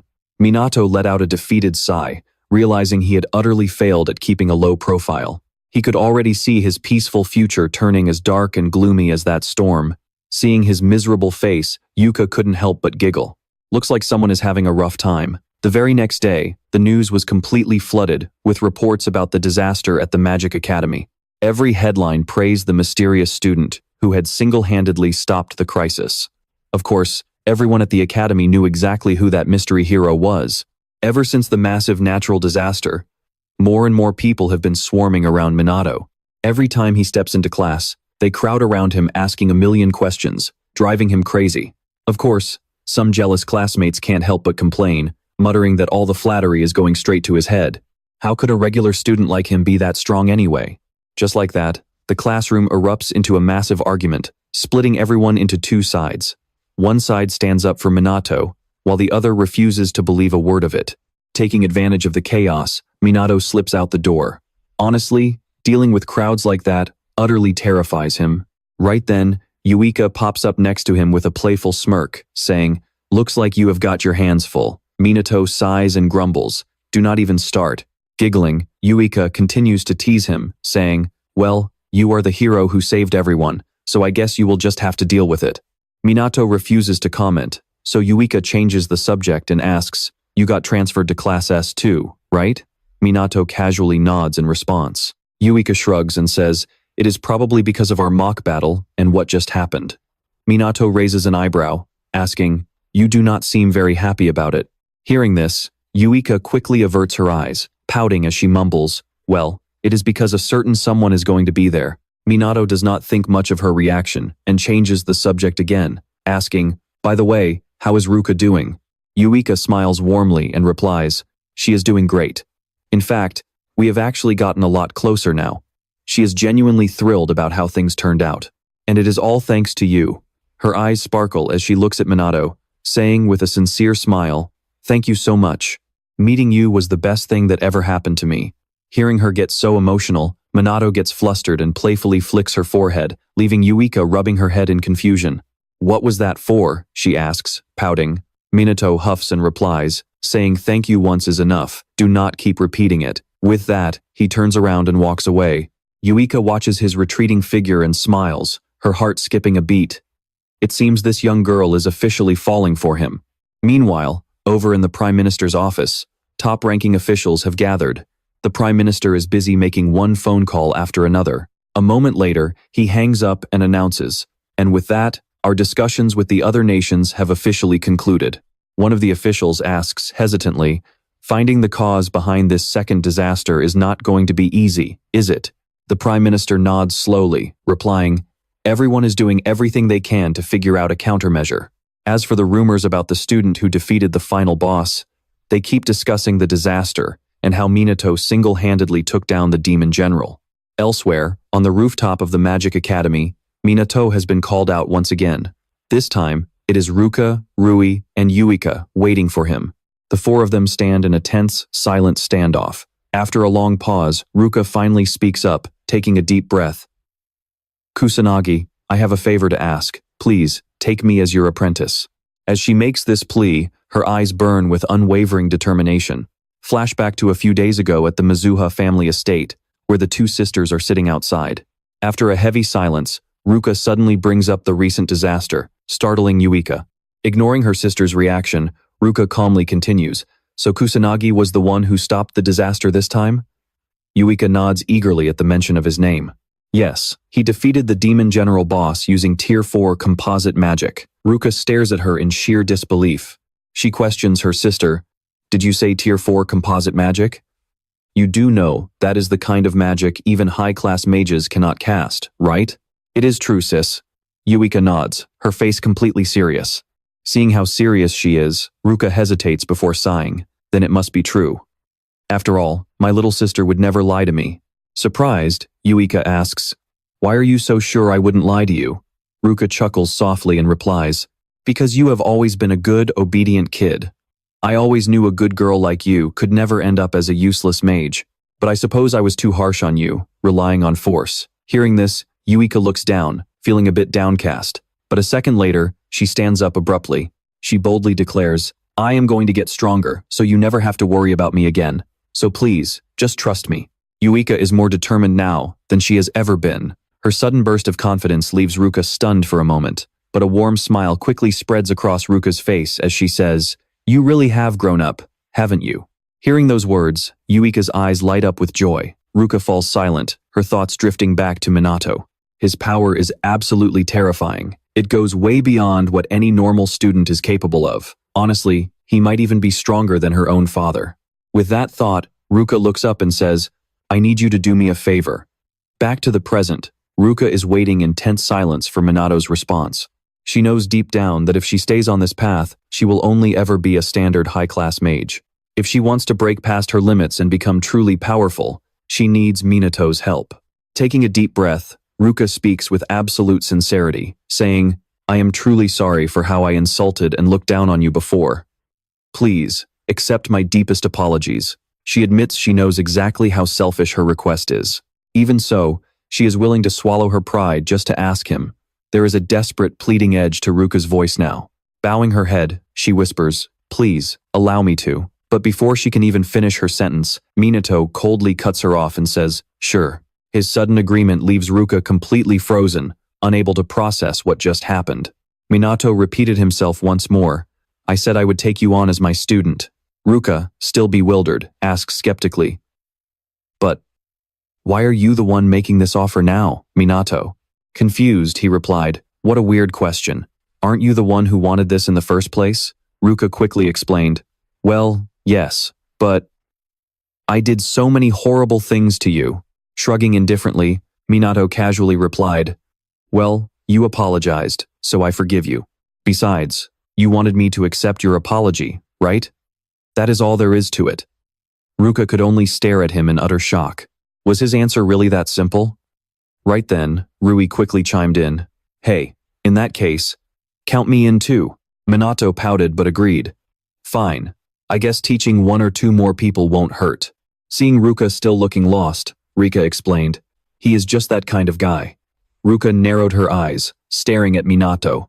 She couldn't help but think to herself that he was one bizarre kid. A little later, at the Magic Academy's classroom, Minato and Wika were suddenly summoned for some unknown reason. Standing before them were Inspector Sugo and Sergeant Karine 9. Bowing deeply before Minato, they said with absolute sincerity, First of all, please let us express our deepest gratitude. If it weren't for you, both the civilians and all of us would have been completely wiped out. Minato couldn't help but feel a bit awkward. You guys have been thanking me ever since the interrogation. I think that is more than enough. So is there something else? Sugo nodded slightly and replied, The investigation into the disaster is officially closed, but there are still a few things that caught our attention. Surprised, Minato asked, Something caught your attention? Sugo did not hold back and got straight to the point. Kusanagi, you awakened your magical abilities after getting involved in a car accident, correct? Everyone around you testified the same, so there is probably no mistake about that. But after investigating further, I heard someone say that ever since the accident, you have been acting like a completely different person. Hearing this, Minato froze, a flash of wariness in his eyes. Unbothered, Sugo kept talking. Your strength grew at an abnormal rate, even enough to defeat a demon general. The more he spoke, the more confused everyone in the room became. Unable to hide her frustration, Juka demanded, Wait a minute, what are you trying to imply here? Realizing he might have overstepped, Sugo frowned and muttered, Then let me change the question. Do you know who the Dark Mage is? Both Minato and Juika were stunned. What did this have to do with the Dark Mage? Sugo slowly explained. He is a mage who has been taking down the stray magical beasts around here and helping citizens under the cover of night. This video has been going viral all over the internet. Haven't you seen it? With that, he showed the video to the two of them. Karine seemed to have realized something, but Juika was still clueless. She frowned and asked, But what does this have to do with Kusanagi? Sugo calmly replied, Because these two share quite a few similarities in both build and age. He mentioned that the Dark Mage is rumored to be a fairly well-known sorcerer, but their magic style does not match yours. Not to mention, the time he started taking action matches up perfectly with when Minato was discharged from the hospital. Hearing Sugo's words, the instructor sitting nearby turned pale, looking incredibly anxious. Karin remained completely silent, while Sugo kept rambling on about the unauthorized use of magic. Using magic in the city without a license is illegal, which means the police have to intervene. Hearing that they would face severe punishment, Juika glanced at Minato, her face filled with worry. Sugo also stared intently at him. He said coldly, If you confess to everything, we promise to do everything we can to lighten your sentence. So please answer honestly. Are you the Dark Mage? No, I am not, Minato replied, shaking his head with complete confidence. Hearing this, Sugo smiled. I see. So you are not him. That is a relief. Right after, Sugo and Karin stood up to say their goodbyes. Thank you for your time. We will be on our way now, and the two of them left.